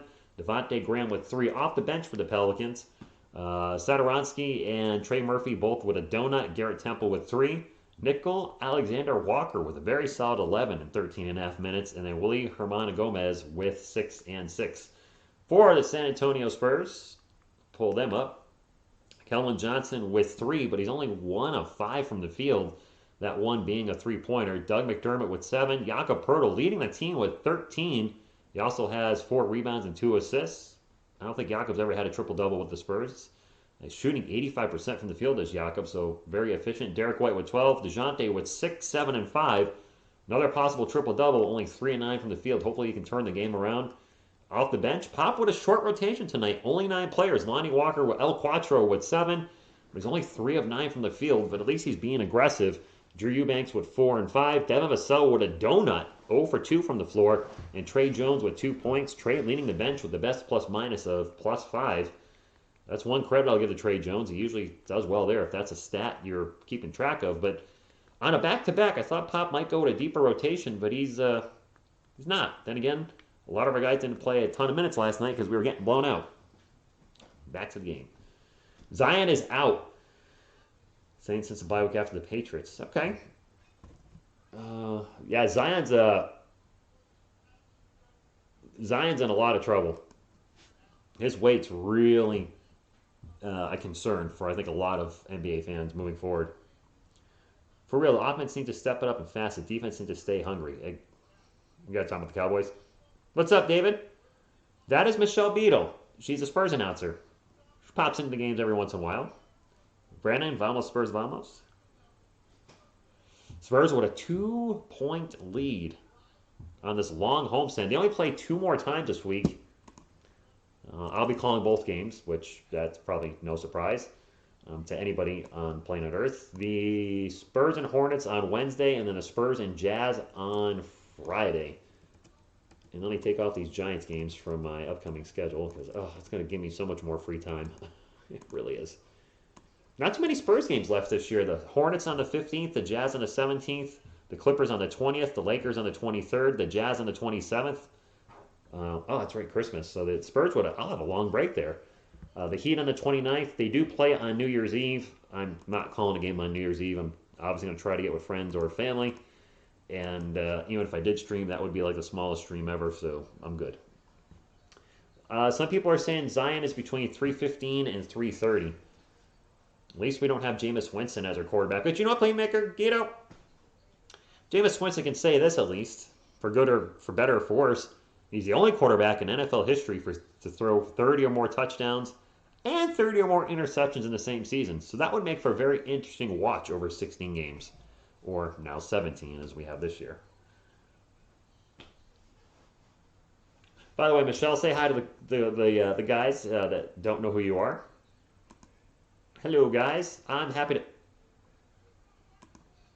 Well, okay. There's that, too. Masagua, dilly dilly. Well, that cup looks huge, doesn't it? Ooh. Alright, whatever. I heard about that. I didn't watch that. Yeah, yeah, that kind of killed the team. Ozzy, good evening. Yes, she was on ESPN. Yeah, and yes, that was a fish to the face. Thought y'all might like that. Thank you, Guillermo. I was looking for something funny. I was like, I don't think people will be expecting this. Four Kings, yeah, she seems pretty cool. I mean, I wish I could meet myself a lady that was a Spurs fan down here in Connecticut, but I think the odds are slim. I think the odds are none to none. Pizza. I could go for pizza. Jameis Winston is not the successor to anybody. I'll be off the next 2 days. The Spurs don't play until Wednesday. I gotta work, but I haven't been doing a ton of Spurs videos, but I don't like doing the trade rumor stuff. Like, there was the news that Ben Simmons wants to be a Spur, and I just did a quick thing on my Twitter that said, who cares, basically. I mean, I still don't want him. I mean, if he came here, would I support him? Absolutely. No doubt. I'd be like, all right, you're here. Let's tear it up. And that probably would bring more fans to the arena. Heck, that probably would bring more fans to the channel. So, I mean, I'm not going to lie. I would, if it happens, so be it. I don't want to give up the farm for him, and I just worry he'll be a locker room headache like Kawhi was. And plus, we have to factor this in. If he's saying, I want to play for Pop, I want to play for Pop, I want to play for Pop, let's say the Spurs somehow pull off a trade with Philly, and Pop retires after this year. And he's like, well, I don't want to play for the Spurs anymore because Pop's gone. Then what do we do? Then we're in the same situation as Philly, where he's going to sit. Plot twist. What if TSR brings back a picture of OGR for good times? OGR for a Spurs game? Why not just put Heisenreich from Breaking Bad there? Same difference. I saw something about that, Velo, about LeBron and that. I didn't look into the article. I do have a Twitter. I got the Twitters. You didn't know I had a Twitter, Cowboy X Factor? Here, I'll put my Twitters up on the screen for you all. If you want to follow me, I'll follow you back because I don't know what the heck else to do on the Twitters. I'll drop my Twitters in the chat for you all. I just crossed 300. Yay me. Exactly. I don't want a diva. That's my one concern. But if he comes here, I will support him because then he'll be wearing the silver and black, and I'm going to support whoever's wearing it. I'll just be like, all right. Ditka versus the entire New York Giants football team. Ditka and a landslide. Ditka versus God. Ditka and a close one. This is, of course, referring to football, the old Saturday Night Live skit. No, he couldn't. And, you know, there's a guy down in Philly that's pretty darn talented, big guy that we don't have anywhere near that talent up here, and still wasn't enough. Why would you want a guy who's scared to shoot a jumper and or free throw? Well, Hans, I looked at your name real quick, and I thought it said Hans Gruber. Yippee-ki-yay, mother boat watcher. Rui Hachimura. Didn't we have a chance to draft him, or did he get drafted ahead of... what was that draft with Devin Vassell? I think he got drafted ahead of Devin. Third quarter is about to come underway, so let's go ahead and put Q3 up there. Q3. Q to the 3. It is Pelicans ball to start off the game. Third quarter. And the Spurs up only a deuce. As they had a decent lead of, I think, about 7 or 9 at one point, but it's been back and forth since then throughout the second and pretty much throughout the second quarter. And now it's tied with Devontae Graham's pull-up jumper making it 54-all. Ditka versus Norris. Oh my gosh, that's the irresistible force versus the immovable object. Kelvin Euro steps into the paint and throws it up. All right, Kelvin, getting his Euro step back. I don't think you Euro step like this, but I mean, you could. It might look a little goofy on the court. Oh, Jonas absolutely hammers Jakob. Jakob falls down, no whistle, throws it in, 56-56. He was drafted ahead of Devin, but it was close. Okay. Gotcha. Kelvin thinks about a three, pulls it down, takes off towards the paint, throws up, and he's going to get fouled and go to the line for two. Kristaps Porzingis, he's injured all the time. Isn't he hurt every single year? I'm good. I'm good. Can you imagine if the Magic upset the Lakers tonight? First free throw is good for Kelvin. Not likely, but who the heck knows with the Lakers on any given Sunday? You don't know what team's gonna come out for them. Give me that look. Kelvin made both free throws. Keep that up, my man. Let's start making your free throws. 58-54. Took a basket away? Okay, or maybe I gave them two. Well, there you go. Now it's 58-56. Jonas with the jump hook. Hans Gamble, I don't know. Now, wait. I must have... Huh? It's 56 all now? What the heck is going on? Am I wrong, or is the NBA pass wrong? I just saw two adjustments to the scoreboard. I was in sync and then... Okay. Lakers low-key suck. Yes, they do. The Nuggets have dealt with a lot of injuries, though. And I think that's why they've been dealing with injuries. Jakob Poeltl at the line for two. He missed the first one. Because Jakob Poeltl. I have no idea what the score is, by the way, right now. The NBA Team Pass has changed their score multiple times, and I'm sort of confused. The game is rigged. It's 58-58? Jakob makes the free throw. Okay. So I was right. Okay. You know something's wrong when my scoreboard's more accurate than the one on the TV. It is Nuggets ball. Devontae Graham just running around. Now covered by Jakob Poeltl. Takes the three. And that's no good. Doug McDermott with the rebound. Don't do that to me, Phil. I could go for a cinnamon roll pie. Keldon into the paint. Throws it up. Looking for contact. Not going to get it. Shot's no good. Ingram takes it down the other end. Throws up the layup. A bunch of contact.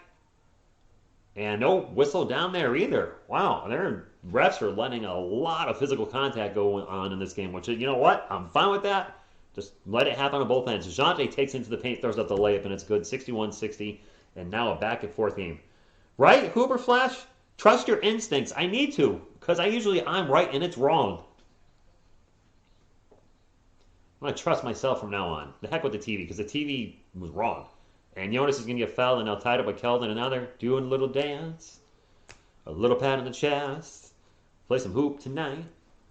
Play some hoop tonight. I'm trying to reel Michelle in. She's not buying it. You're at the game, Caps Lock. All right. The Kerm facts. Joe Judge stinks. Pelicans ball. Down by 1. 9:25 to go in the third Q. Voice is a little tired from calling what train wreck of a Giants game that was for the first half. That pull-up three is going to be Herbert Jones. Only his second shot of the game is good. But Kelman has now signed. Yeah, Clutch Sports. We'll see. I did see an article on that. I didn't do a video on it. Derek White stumbling into the paint, gets it to Jakob Poeltl. No good. The putback is. Putback's not going to count. Fouls before the shot. Mr. Lyrical. He should definitely be mentioned. This ain't American Bandstand.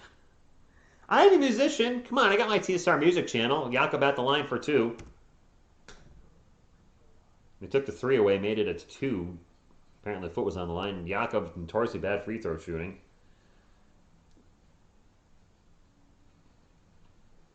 One more free throw from Jakob. Can you hit this and tie it up, big man? What do you, 1 of 4 from the night? Make it 2 of 5. That's still better than your season. 40% for Jakob from the free throw line. Normally he shoots 32%. Don't get me started. Tied up. Number 4 and number 4. Graham versus White. And they'll now pass the ball around. Herbert Jones.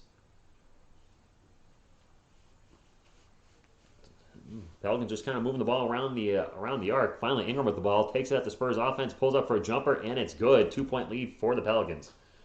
DeJounte Murray, Spurs for life. Let's go on. I didn't see that, Zach. I didn't see the second half of the game last night. I was watching UFC 269 with a buddy at Hooters. So I did not see that. And I would have watched a replay of the second half, but I was like, we got blown out. I don't want to watch that. Jonas jump hook, and the paint is no good. Derek White will bring it up for San Antonio. White bounce pass to Jakob Poeltl, and another Poeltl jam. Thunder dunk of justice. That's 2 dunks for Jakob. We know we can do it. Just do it more. For the love of all things turtle powerish, dunk more. Something. Jonas open for 3, pulls it down. Out to Ingram. Ingram will take off. And he'll get to Jonas in the paint. And play is disrupted by Derek White. That's a steal for the San Antonio Spurs, looking to run it up the court. The Pelicans will get back in transition. And we got a tied game. Keldon open for a baseline 3. Boom, shakalaka. KJ, 2 of 3 from beyond the arc, I believe, tonight. Our best 3-point shooter. And then taking it down the other end, Josh Hart just throws a layup right in the Spurs' face. And Hart gets teed up after the shot. Wonder what he did, man. This is Dr. Murray signing off. Thank you. Your direct TV stream is 45 seconds behind me? Why did Hart get teed up there? We're celebrating? And he was pumping his... I didn't see enough to call a technical. And I'm a Spurs fan. I must have missed something. Thank you, the Curve. That is my music channel, TSR Music. Brazil, Ferreira, the team that scores the most points, probably going to win the game.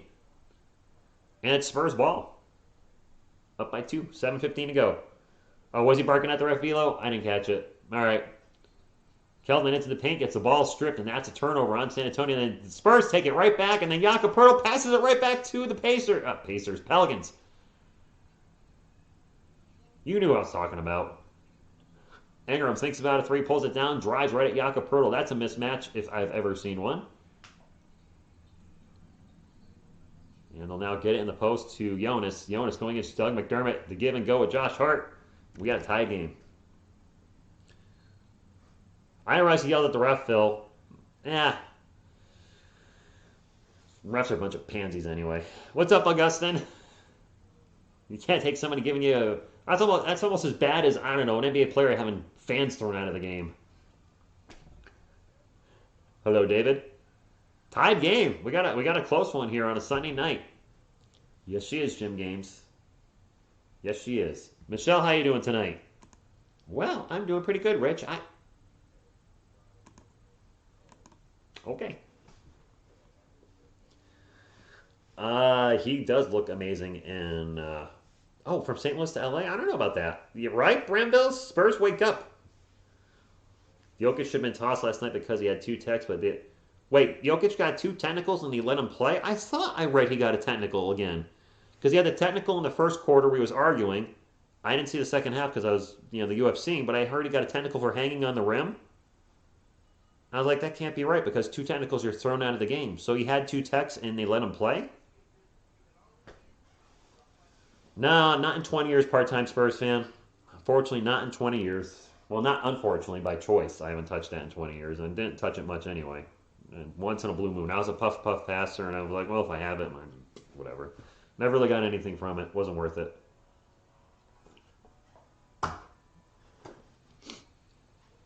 He did get 2. That seems impossible. How do you get 2 technicals and stay in the game? Regardless of what they're for. 2 T's and you're out.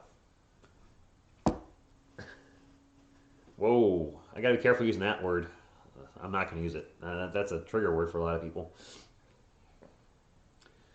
Brazil. Oh, I don't know what that means, Yuri, but thank you for being here. Michael, what's up? Good morning to the Philippines. Thank you for stopping in on a Sunday. Hey, we're 1 thumbs up away from 100. Can we get one more of these? I don't think I'm going to get to my 200 that I like to get to, but 125 or 150 or whatever. I bet the fan... I'm mad hearing about it. That doesn't make any sense. How do you hang on the rim and get a technical, your second technical of the game? And thank you whoever made it number 100 for the thumbs up. But how do you get 2 technicals and keep playing? I don't care who you are. Even if it's a San Antonio Spur, if you said Keldon Johnson got teed up for barking at the ref and then he hung on the rim for and got a technical, I'd be like, well, then he gets thrown out of the game. That's just the rule. I don't care who it is. Whatever. I mean, I'm a Spurs fan. I didn't really agree with the technical on the Pelicans with Josh Hart a few moments ago, but it is what it is. They called it. There's no takesy-backsies with technicals. Yeah, Guerreros, I hope you're right. We need somebody for San Antonio to take it over. It's 68-0 with 6:44 to go in the third Q. And the Spurs are Spursing right now. You made a bet on the game. Okay. I hope... I don't know. I don't know who you bet on, so I don't want to say hope you win, and then it's against my team. Keldon in the post to Doug for 3. And Brick City. I believe Doug has been hitting his threes very well tonight, has he? Brandon Ingram takes off. Pull-up jumper.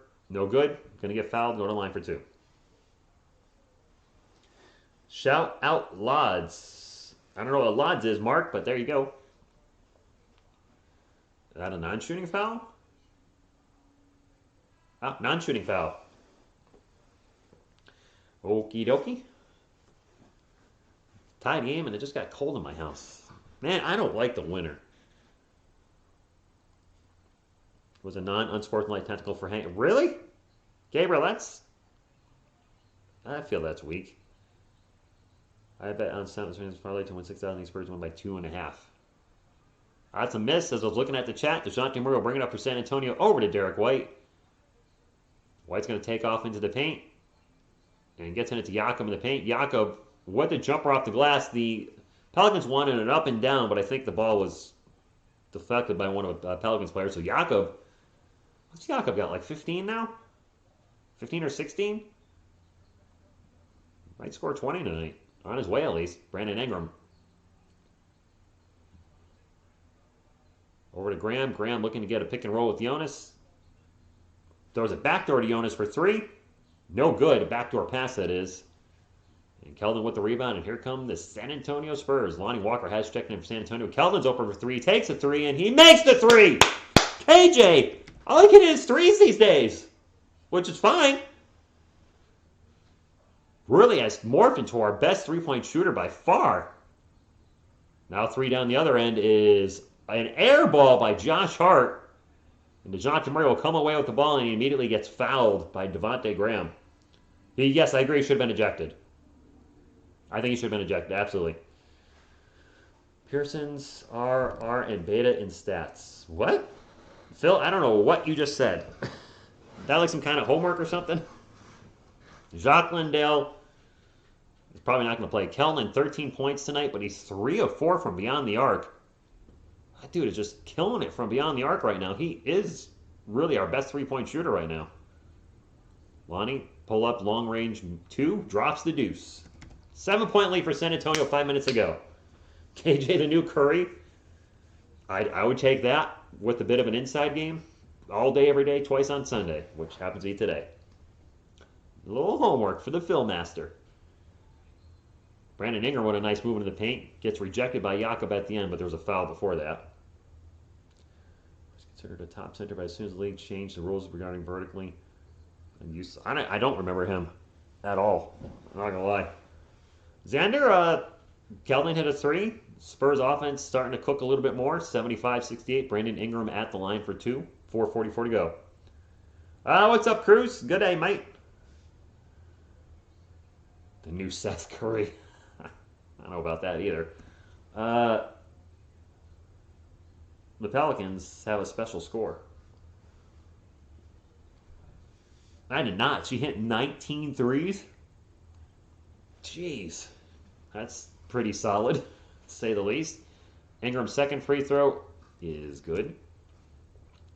I mean, if Jacques Lindale's on the bench, which I do believe I saw him, why bring him up if you're not going to play him? Just keep him in the G League where he's been killing it. Let him work, boost his confidence and continue to learn. And, yeah, whatever. Keldon into the paint.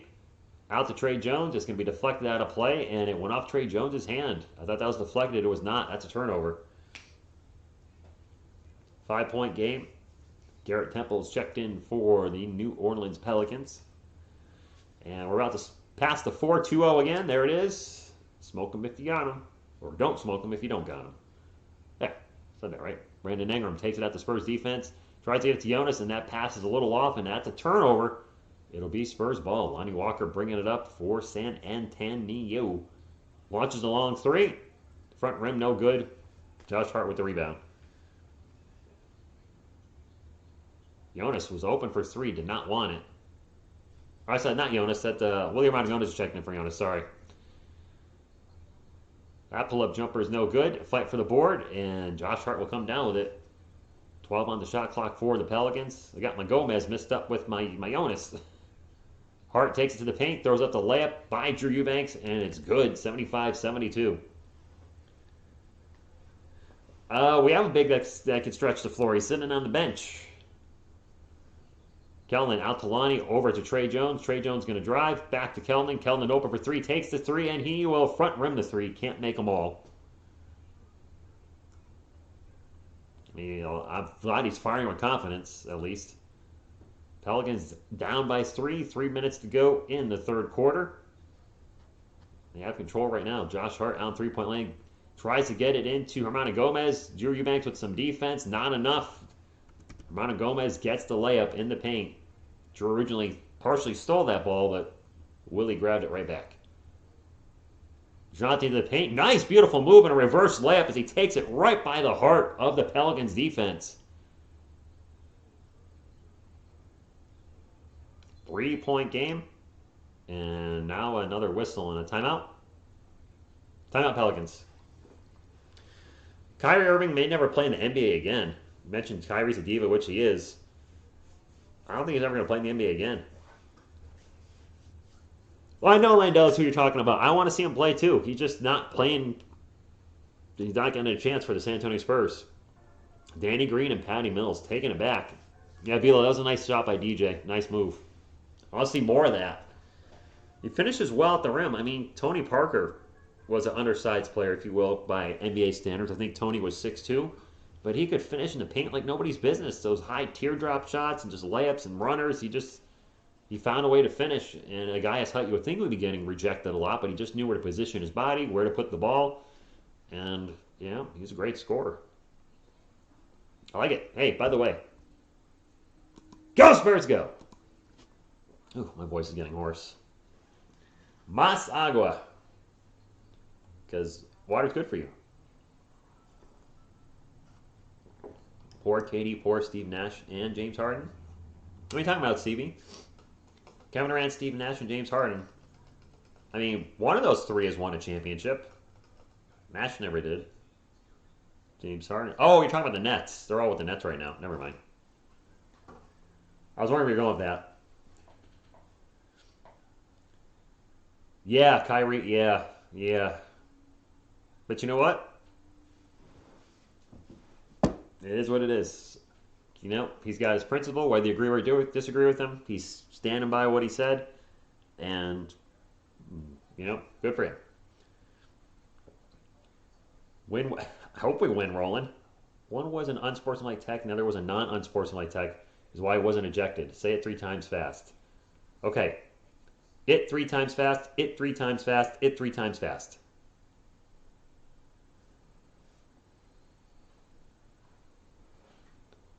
I don't know if you saw what I did there. Interesting. Kyrie to the Spurs? No. He wouldn't be able to play for the Spurs. There's no way. People have asked him, like, he's not VAX'd.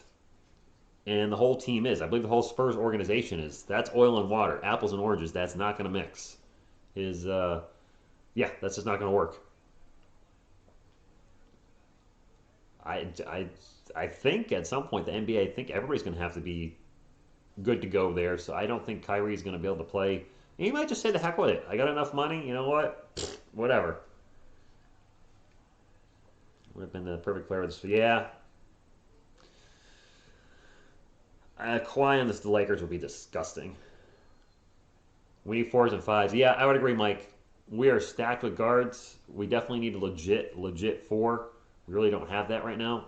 And, you know, all due respect to Jakob Pertl, an upgrade of 5 wouldn't hurt either. Whoops, why am I not my score?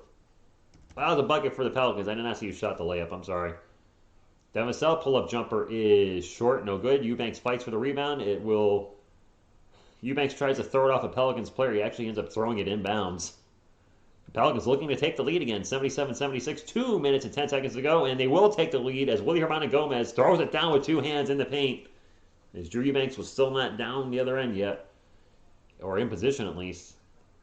Derek White with the ball right now in the paint.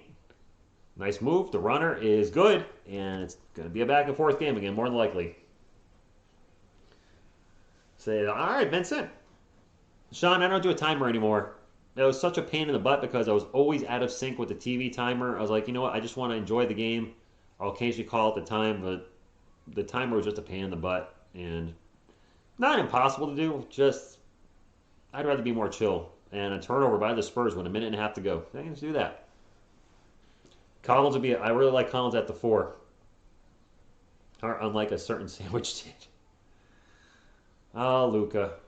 And now a turnover down the other end by Alexander Walker. Spurs looking to run. Get out to Lonnie. Lonnie thinks about the 3 and said takes off towards the hoop, throws it up, and no good, and fouled. 2 free throws for Lonnie Walker. The king of effing up the offense. Oh, poor Drew. Yeah, he went to throw it off a Pelicans player and literally just threw it pretty much to him. Lonnie at the line for 2. Spurs up by 1. Spurs up by 2. Pop don't believe in the 4. Right? Pop, 1 center, 4 guards. We're good. The San Antonio guards. El Quatro's second free throw. Good, 81-78, minute 12 to go. Let's finish strong. Let's finish the third quarter strong. Spurs fans, let's finish this quarter with a 5-point lead or 7-point lead. Just a lead. It's Pelicans ball. Trey Murphy III is checked in. He'll get it to Satoransky. Satoransky looking for a pick and roll. He'll get the pick. He'll get the roll. And he tries to bounce pass it to William Gomez, and Trey Jones just Pele's the ball. Eubanks is the most overhated player on the team. Probably Jax. he does get a lot of hate. He's top 3 most hated player. I think DeJounte gets a lot of shade. DeJounte, Drew, and probably Derek because of his slow start. Brandon Ingram, the little jumper, and it's good, and it's a 1-point game again. 50 seconds to go. True, Hans. True story. Derek way out in 3-point land right now. Spurs can 2 for 1 this, if they time it right. Derek starting to drive. Derek into the paint. Derek was trying to go to Trey Jones, ended up throwing it off of Trey Murphy III. It went out of play. Spurs ball at 7 seconds on the shot clock. Trey Jones will inbound it for San Antonio. The Spurs are essentially have 4 guards at a center. Trey Jones, Derek White, Lonnie Walker, Devin Vassell. Vassell with the ball. Pull-up jumper in the paint is good. And there's a 2-second differential between the shot clock and game clock. But right now, I just mentioned Pop likes 4 guards in a center. We pretty much have 4 guards. I mean, Devin could be a small forward, but we are definitely small right now. 3 players, 6'4" and under. Lonnie, Derek, and Trey. I feel like that's too small in today's NBA. Ingram's going to take a long 3. No good. Gets his own miss. And dishes it to Trey Murphy with a dunk with 2 seconds to go. Spurs will get up to Trey Jones. Jones sprinting up the court. Takes the runner 3, and it's no good. And we'll go to the 4th quarter. It's a 1-point game. Anybody's game. Julie, what's up? Go Spurs, right? Forbes is now more hated than DJ. Yeah, maybe. I don't hate any of our players, by the way. If I'm giving our players a bad ranking in one of my recaps, it's because I'm going statistically how they played. It's nothing personal towards them. I would love to do a Spurs recap, and every player is good across the board. But unfortunately, I think that maybe the closest thing we had to that happening was the 3-0 week. And hopefully it'll happen at some point in the year. Still trying to digest the National Women's Soccer League expansion draft. Sounds like 2 more teams will be playing next year. I don't follow the NWSL, Calvin. I have no idea what's going on with it. I do know moving forward on the channel, I decided not to. You stopped, I think, in the Giants stream earlier. I can't do football anymore. I don't enjoy it. I love my team. The fact that they're losing is making it less enjoyable. But I've said it before, I'd rather just watch the game and do something while I'm watching the game. Maybe work on a music video, a Magic the Gathering deck, whatever it may be, and just relax. And just calling football or baseball is not my jam. I keep trying it, and I keep not enjoying it. It's time to put the nail in the coffin for good on the Yankees and Giants. Still going to be a fan of the teams, but just not calling them on the channel. Very close game, Junior. Very. That being said, I'll suit you Spurs content, and I would like to get back to doing United States Women's National Team content next year, when hopefully Kristen Press comes back. She is my favorite player. It's kind of the reason I became a fan of the team, and call them next year, and then the World Cup will be the year after, which hopefully the team can get back to their winning ways. Less controversy, more winning would be nice. I don't like wrestling, Junior. I tried. I don't like it. I still like the UFC, and I'm kicking myself because I was at Hooters last night for UFC 269, and I thought about propping up my phone, recording the reaction for the 2 main events. The place went nuts when Amanda Nunes tapped out, and went nuts again when Dustin Poirier tapped out. The problem is, I had the camera propped up. What if I accidentally get some patrons or the waitresses in the video, and I don't have the permission to put up the video? I can get in a lot of trouble for that. And I was like, not worth it. No, I really don't like wrestling anymore, guys. I'm sorry. Even though I have Peacock and I can watch all the pay-per-views, I don't enjoy it. And that would not be a good idea. I don't know who anybody is. I don't know what anybody's moves are. No WWE or AEW or any other organization. Red black. All right, making a little Rakdos, huh? Have you used the Gatherer, Magic the Gathering, Wizards of the Coast search engine? You can search, just red black legendary creatures with it, and it'll pull them all up and just pick one you like. Devaselli was on the court, and I just got a reload screen real quick when Derek White was taking a shot by the NBA team map. It didn't go in. It was a shot, not a shot clock violation. Kevin Durant, 51 points tonight, 7 boards and 9 assists. Shut the front door. When's the last time we had a guy go out for 50? Was it Kawhi? Tim? Alexander Walker for 3, no good. Spurs up by 1, going fast break down the other to Trey Jones. Nice transition offense by the Spurs. Why am I in the score not moving? Oh, there we go, 85-82. Very good job by Trey. Under 220? Probably. And now a whistle, and I see Alexander Walker complaining. Offensive foul on Alexander Walker. Oh, you're new to Magic the Gathering. I'm playing Gabriel. I kind of played a little bit from 2003 to 2010. I wasn't serious about it. Discovered Commander, aka EDH, Elder Dragon Highlander in 2011, and been playing that for a decade. I did quit briefly for a year. Unfortunately, sold a lot of my cards, or most of my cards, and then got back into it because I just wasn't playing. And then Derek White in the paint with the jumper and one. Tony, that's right, Tony. Actually, didn't Lamarcus Aldridge drop 50 against somebody? Like OKC or something? Bull take Orlando beats the Lakers tonight? I'm curious on Zach Collins too. Free throw's good. Zach, were you talking about LA? LA, yeah. I thought of it. I didn't see your thing there, but yeah, I think he did drop 50. I think he's the last one to have 50 points. Hey, I'm rooting for Derek White, but I got to call him out when he's playing bad, Bobby, on my recaps. I can't just sugarcoat and be like he's playing great when he's, wasn't. And a miss by Hermano Gomez in the paint, or he loses the ball. Either way, it's Spurs ball. Derek White into the paint. Out to Jakob.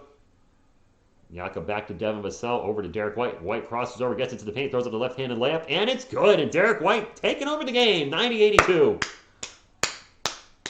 Where are they at? Right here. I did say if Derek keeps playing like this until the All-Star break, then it's time to make the switch. But he hasn't been playing like he has. He's turned it around. Katie had a huge game, man. Katie, a huge game. I also play Magic Gathering, but I'm on a break from it currently, busy playing something else. If you want to find a good video on basics of Commander, check out the Command Zone on YouTube. Josh Lee Kwai and Jimmy Wong, they do really good content. Also, their gameplay videos are probably the best edited videos on YouTube. I would definitely check out the Command Zone. They have multiple introductory Commander type videos. Derek has been good for the last 2 weeks. Give Selena a couple of tacos. She looks skinny. Hello from t-shirt. That's not Selena Gomez. That's not easy to be impartial when you're a fan. It's not, Alex, but I try to be. When I call the games, I try to call it down the line. If the Spurs make a foul and it's not called a foul, I'm going to say probably that's a foul. There was a technical earlier on Josh Hart, and I was like, didn't really see anything that really warranted a technical, but he still got it. I try to be impartial when calling the game. Now, obviously, when the Spurs do something great, I'm going to be excited, and the other team does something great, I'm going to be a little frustrated. But as far as plays, calls, I'm just going to call it the way my eyes see it. But also with players, I've Derek White's in the chat. Honestly, I've been trying my best. What's up, Derek? That's awesome. Derek White can totally fit that mono. Colder gesture, Mike. I see why people also think he would excel there, and I can't really argue it. I try to be as honest as possible when it comes to the Spurs. The Luka Samanic release, I get why they did it, but I still didn't like it. I was like, our 19th round pick, we're done with him after 2 years. I'm not always going to agree with everything the Spurs did. Didn't like the Josh Primo. Actually, looking back to when I started the channel, did not like the Luka Samanic pick initially because I didn't know who the heck he was. The Keldon Johnson pick, I did like. because I heard good things about him, and I think I read he was expected to be drafted much higher. So I'm like, okay. Then the following season, when we drafted Devin Vassell, I was like, I don't really want another guard type player, but at least I've heard of him. Trey Jones, I was like, another guard. Didn't like that pick. And then this year's draft, Josh Primo, much like everybody, I was like, who?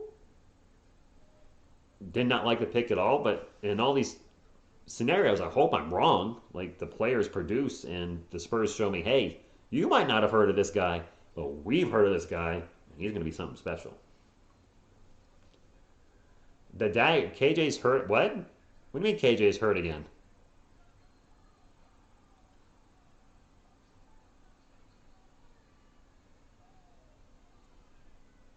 Can I see a replay? Oh, that's not going to count. A huge Pirtle dunk's not going to count. Or what? Was a huge Pirtle block? What just happened? A steal by Derek White. Jakob Pirtle with a huge dunk. But it didn't count? Why didn't it count? A travel maybe? That would have been Jakob's third dunk, which thank goodness he's a two-hander at that. I was looking at the chat on the inbound pass. Devontae Graham pulls up for three and nails it, but Derek White stole the inbound pass, got it to Jakob Pirtle for a huge two-handed dunk, but it didn't count. Jakob with a little jumper in the paint, that does count. I guess a travel velo. Does anybody? Is Kellen hurt? Jakob with 21 points tonight. What's Jakob's career high? Can somebody look it up real quick? I know it's somewhere in the 20s, isn't it? Devontae Graham running around, drops it off to Josh Hart. Hart into Jonas in the paint, and we have a whistle on Jakob. Dunking too much? Is that what it was? Is that why it didn't count? 9:19 to go in the fourth quarter. Spurs up by 7. His career high is 27. All right, thank you, guys. You need 7 more to beat it? That's a lot.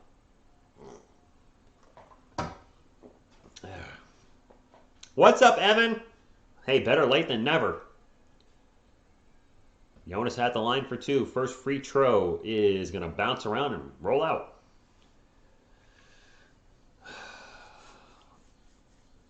I thought it was 25, so I mean,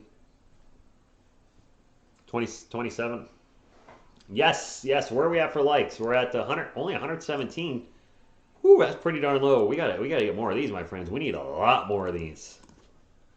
Especially if the Spurs win. I don't want a Spurs win where we didn't get at least like 150, preferably 200. Come on, hit the thumbs up from El Shelbito, first time on the channel. Hanging out with us tonight. Not saying anything. Derek White in the paint throws up the layup, and it's good. And Derek White and Jakob Pirtle really taking over this game. White the dynamite. I like that. Patty Mills is in the chat.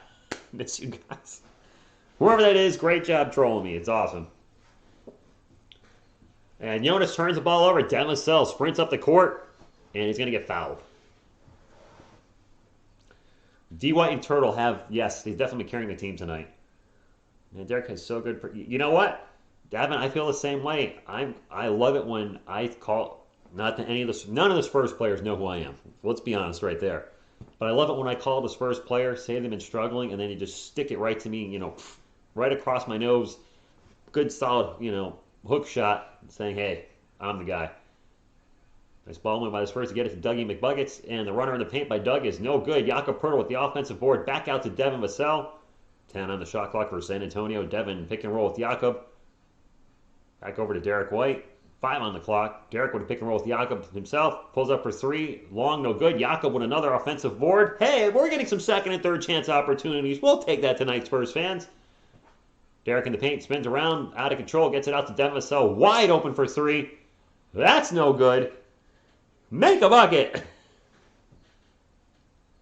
Lewis, I like the emojis. Bobby February with the magnet. And now a steal by Derek White down the other end. Woo! Michelle's like, who is this guy and how do I get booked on this show? Nice, Venom. She does have that look. I thought that was a funny picture of her looking at me. Trey Jones wide open for 3. Hallelujah! Hallelujah! I think that's his first 3 of the year. Baseline 3. Maybe that's where he needs to stand to hit his 3s. Sweet baby Jesus. Trey Jones hit a 3, and that's a timeout. Spurs up by 11. Murray, close to a triple-double. His shooting's not been particularly great tonight, but, I mean, he's contributing here and there.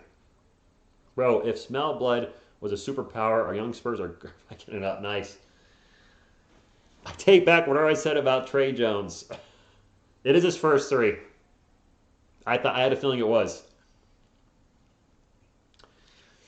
I don't want any of the Spurs good players to get stolen, just for the record. I'm just going to throw that out there right now. Spurs with an 11-point lead. We're in a timeout.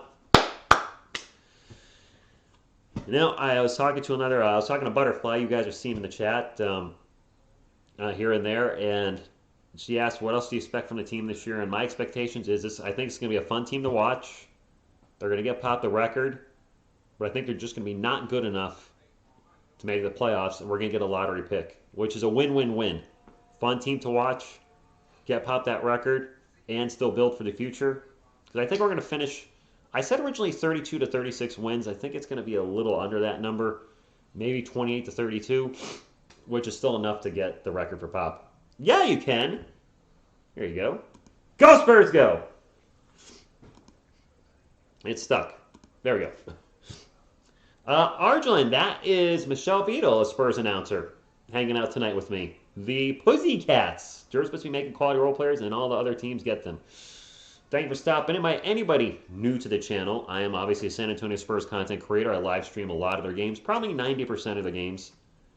Yeah, that sounds about 90%, maybe a little more, depending, you know, what happens next year in life. I also do Spurs videos here and there, do weekly recaps, and I also cover the United States Women's National Team, or I will once Kristen Press comes back, and that's probably it. I might do occasional sports documentaries. That interests me, where I can do anything. I really want to do my own LeBron versus Michael Jordan video. I have my own take on it that I don't think people have mentioned in their videos. And you guys always ask me why I prefer Jordan as a GOAT, and I'd really like to just give, you know, a simple explanation. And I do like making videos like that. Like the David Robinson documentary on the front page, my all-time Spurs starting lineup. I'd like to do some different type of things and show I'm just not a play-by-play guy or recap guy. Drop some likes and show Rich some love for Rich. 15K subs by March. The Spurs got to start winning some games for that to happen, though. The Spurs got to start winning. Jakobs definitely should be starting right now. By the way, speaking of getting Jacques playing time, I should mention this now. I have a Teespring store. I have some merch, finally. If you look in the description, my merch is in there. It's all Play Jacques Lindell merch right now. And for the record, the prices on everything, my profit on each thing is only $1. I want to keep the prices absolutely as low as possible for you guys if you want to get any Play Jacques Lindell merch for whatever reason. So I'm barely making anything off of it. I don't care about making any money. I just like, you know what, getting TSR merch out there. I'm going to try to get more in the future. Zod McDermott takes the layup into the paint. But my profit is almost nothing. The recommended prices are like $20 for a shirt. I made it as low as possible, like 14 something. So I really tried to lowball the prices, but I had to have a profit in there. So for the profit for each item is like $1 for me. Oop, that pull-up jumper is good. It's $99.88. George Gervin or Tim Duncan? Tim Duncan. I never got to see the Iceman play, so I'm going to pick the guy I watched his entire career. That's just, I'm going to be biased there. Down Vassell, out to Doug McDermott. Sticks in the shot clock, back to Jakob. Jakob drives in the paint, and moving and dribbling, not always a strong suit for the big man. As we have a fast break down the other, Herbert Jones can't get it. Ball's going to be knocked out of play, and it'll stay with the Pelicans. 6:28 to go. I'm amazing. Thank you, Butterfly. Do I agree with you? I don't know. What did you ask? Michelle Beadle. Say hey, Michelle, to all the new folks coming in. Hi, Spurs fans. Make sure you hit the thumbs up and subscribe. Okay.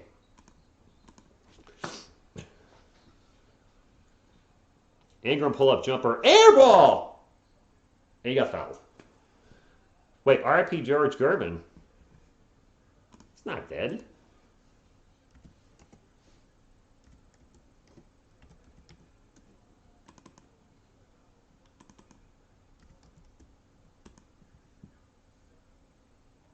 George Gervin's still with us. What are you talking about?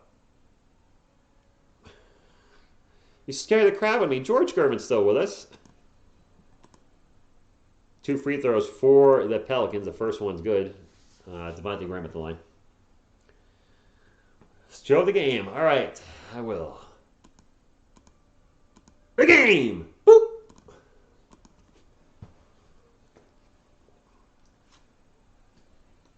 Oh, sorry, Ingram at the line for 2. Missed the second one, made the first one. 99-89 Spurs, 10-point lead, 6:18 to go in the game.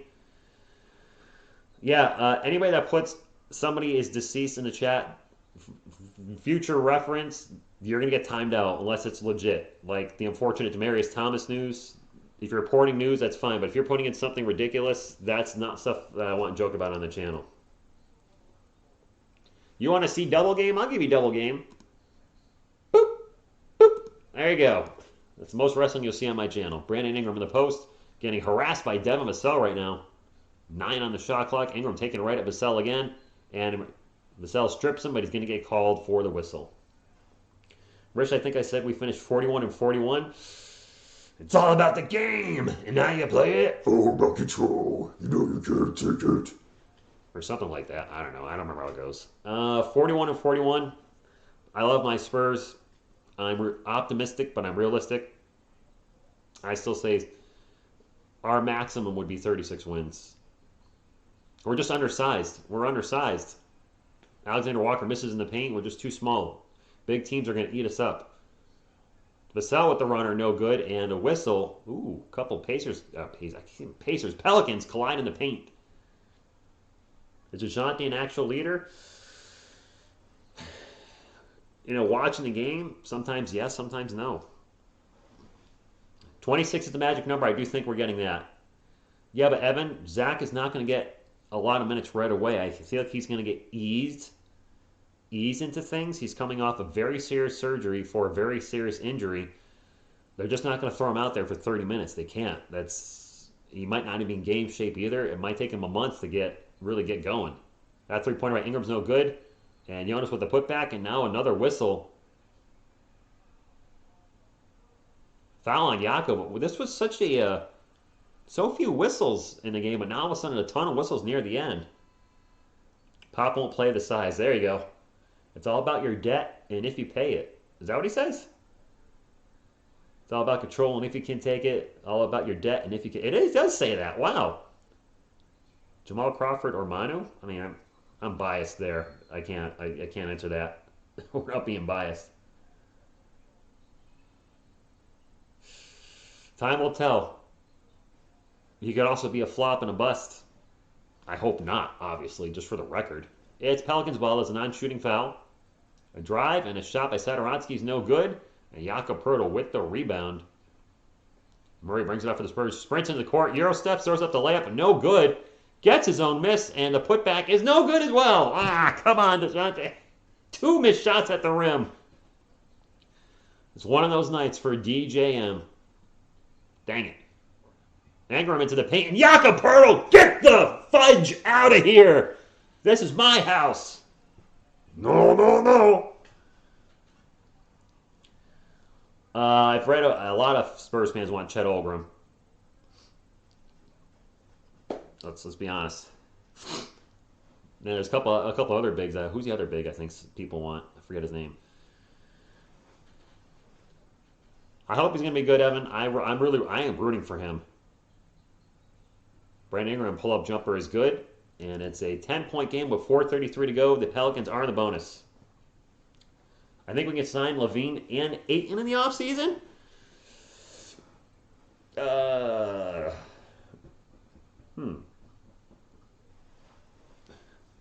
no, no. Bull. Rest in peace, Manute Bol. My man hit 6 threes in a game once. It was funny. Manute Bol, man. He was like 7'7", but weighed 205 pounds. He was Paulo Banchero's the other guy.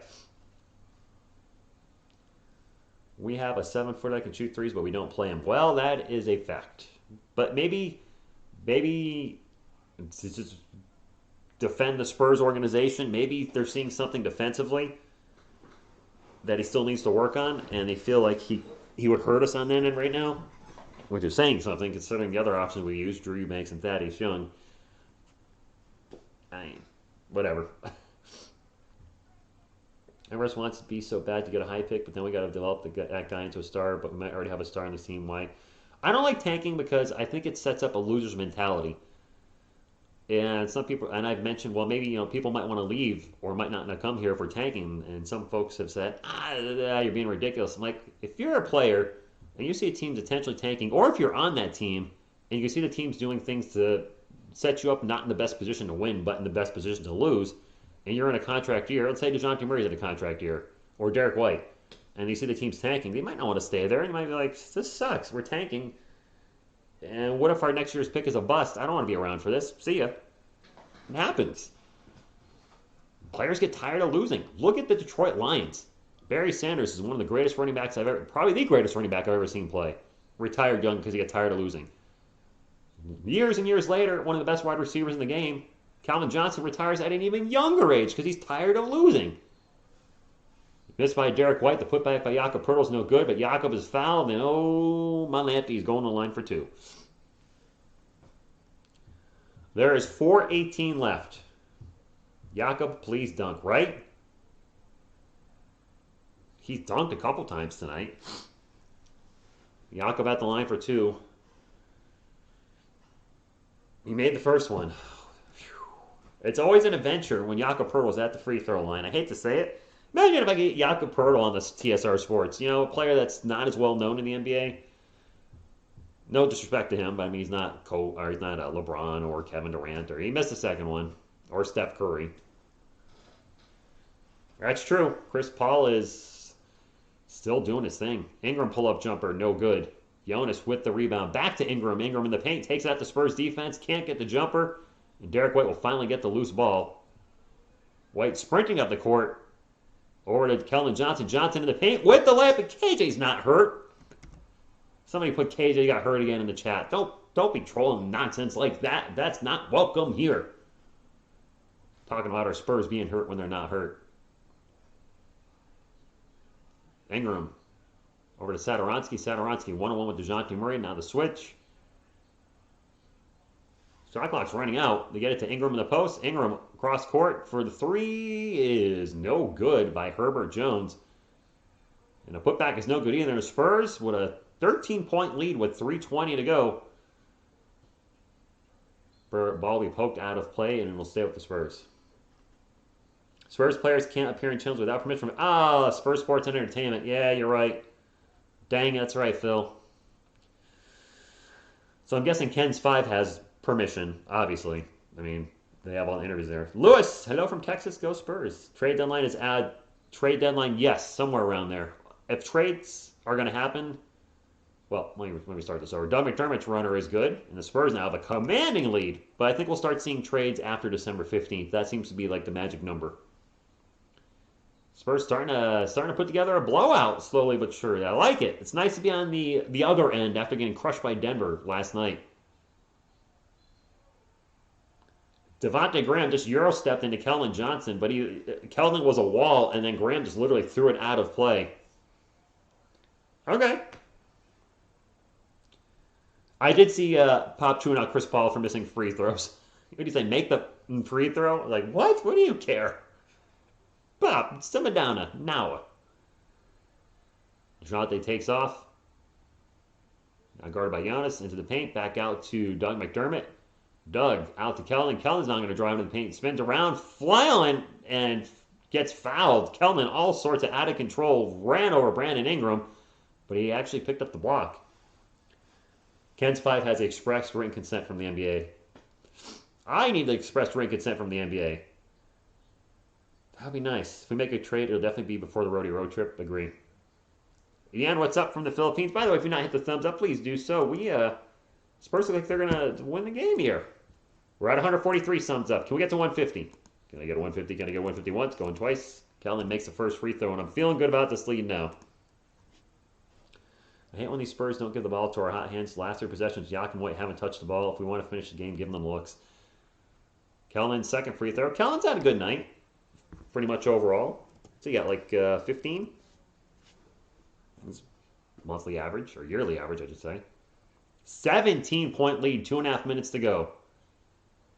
Ingram out to Devontae Graham. Graham looking for a pick and roll. Almost gets it poked away by Derek White. 4 hassling number 4. The pull-up 3 is no good. Pelicans get the rebound, and the putback is good by Alexander Walker. Pelicans still fighting. 2:11 to go. Both teams in the bonus. They just, right now, they might run out of time more than anything. You got a beetle on you. I do have a beetle on my screen. Thank you, Nate and Eli. I got a beetle right there. It's a nice-looking beetle. Derek White in the paint. Gets around his man. Gets around Josh Hart for the reverse layup, and that's still 17, 1 or 10, under 2 minutes ago. Gordog, that's the thing. They're so inconsistent. 1 minute they make you look like, they make you think, yes, this could be a play-in team, and then the next minute they make you think, well, that's a lottery team. Ingram's pull-up jumper is no good, and that's the dagger. There's 1:37 left. Spurs are going to win this one. Yes, Carl, I agree now. Jonathan Jakob with the little jumper. There's the dagger. Dagger! Timeout. Here come the benches. That's what I'm talking about. Go, Spurs, go! Feels good to be on the winning side again. We beat the Nuggets, then we got crushed by the Nuggets, but starting off the week with a win. We can beat the Hornets Wednesday. I'd love to see us beat the Jazz on Friday for the clean sweep.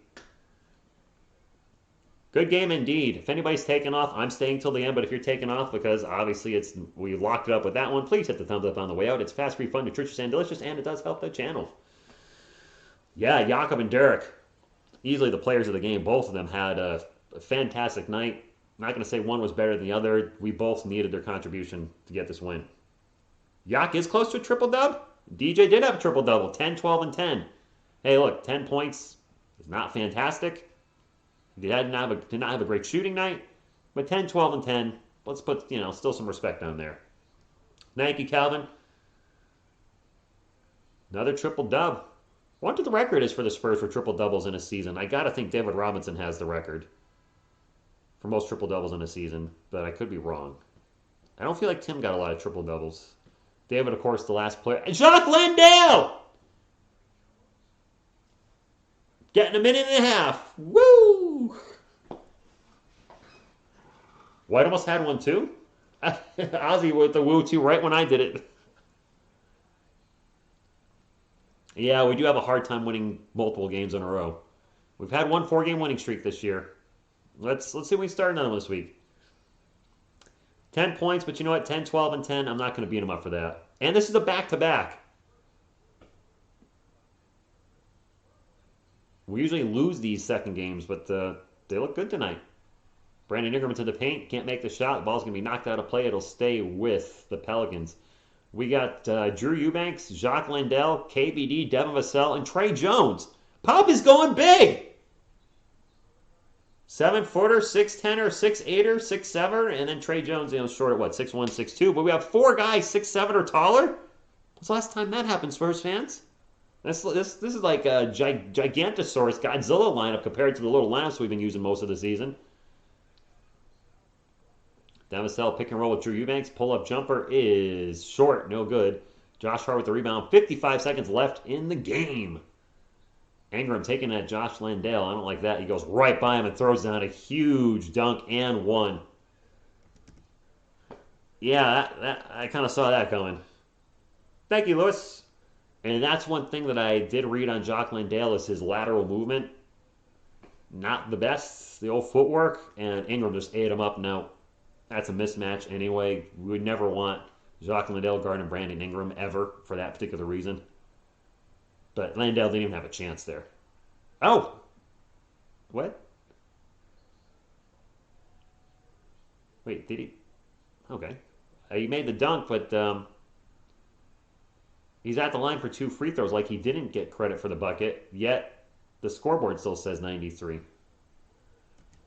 All right, I don't freaking know anymore. This NBA pass is killing me, Smalls.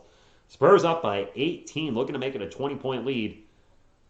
Trey Jones over to Devin Vassell. Vassell back to KBD. KBD's going to get into the paint, and he'll just lose the ball. Oh, KBD, who was in the chat earlier tonight. Ingram back into the paint, gets fouled, and he'll go to the line for 2 again. Bad with the did not play. I'm telling you guys. I'm telling you.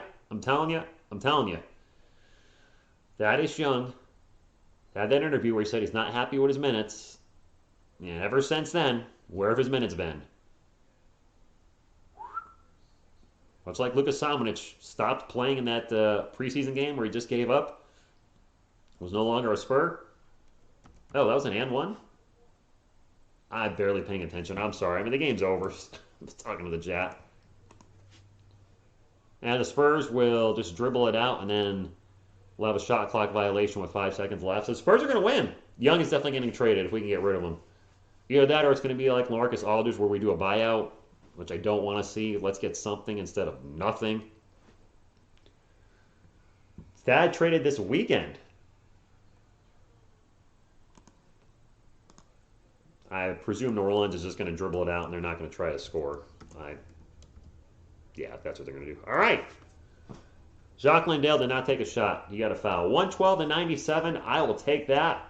Excellent. Let's pull up some final game stats. Again, if you're leaving, please hit the thumbs out. See if we can get as many as possible before we call it a night. We're at 169. We'd love to get to 200, but, you know, it is what it is.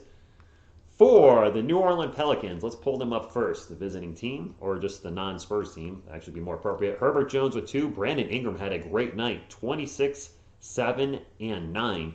Jonas Valanciunas also had a great night with 17, 12, and 4. Heck, Josh Hart had a great night. 13, 10, and 4. Is this like double-double night? And just updated Ingram stats. He actually had 27, 7, and 9. Devontae Graham finished with 8. Willie Hermano Gomez with 10. Nickel Alexander Walker with 15. Tomas Satoransky with a donut. Garrett Temple with 3. Trey Murphy III with a deuce. For the San Antonio Spurs, Kellen Johnson with 17. Was only 5 of 12 from the field, but he did go 3 of 5 from the arc, so at least he's still nailing his threes. Doug McDermott, Dougie with 13. Jakob Poeltl with 24 and 12, plus 2 blocks and 4 turnovers and 4 fouls. Derek White with 24, 8, and 9. Derek White was just short of a triple-double. 2 boards and 1 assist. DeJounte Murray did have a triple-double, 10, 12, and 10. Actually, it wasn't terrible from the field. 5 of 13, 39%. Not great. Not the worst. He did have 3 steals and only 1 turnover. 10 assists, 1 turnover. Yeah, that is what you're looking for. Lonnie Walker with 11. Drew Eubanks with 4 and 7. Devin Vassell with 2. Devin Vassell had a rough game. 1 of 7 from the field. Trey Jones played well, had 7 points. And then KBD and Jacques Landale in garbage time each had 0 because they barely played. He had a minute and a half. Thad to Phoenix for Jalen Smith. I'd take Thad for anything, you know. Sure, whatever. Josh Primo, good option. Too early to tell.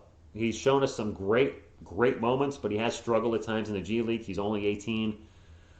We won't really know more until next year. But there's going to be moments this year where he's going to excite us and make us think he's the next big thing. And you know what? Hey, let's enjoy it. Clan, Derek White, and Jakob Poeltl went off. Let's not leave Jakob out of this. Clearly, if we were going to do a game ball, it would go to, I would split it between Derek White and Jakob Poeltl. They both really carried us to a win tonight. And it feels good to be on the winning side of things. The Spurs play the Hornets Wednesday. I'll be live for that, of course. And Michelle, Spurs are 1-0 with Michelle Beto here. Michelle, any closing thoughts? Well, I liked how the Spurs played, and I thought, okay. All right, Michelle, well said. I'll take a second-round pick for Thaddeus Young, too. I like Thad. He's clearly not in the rotation again anymore, and I think that's because he talked about not being happy. That's my theory, and we got to win, so I'll take it. Thank you, guys. Appreciate y'all being here. Until next time, what you gonna do when TSR Sports runs wild on you? Go Spurs, go!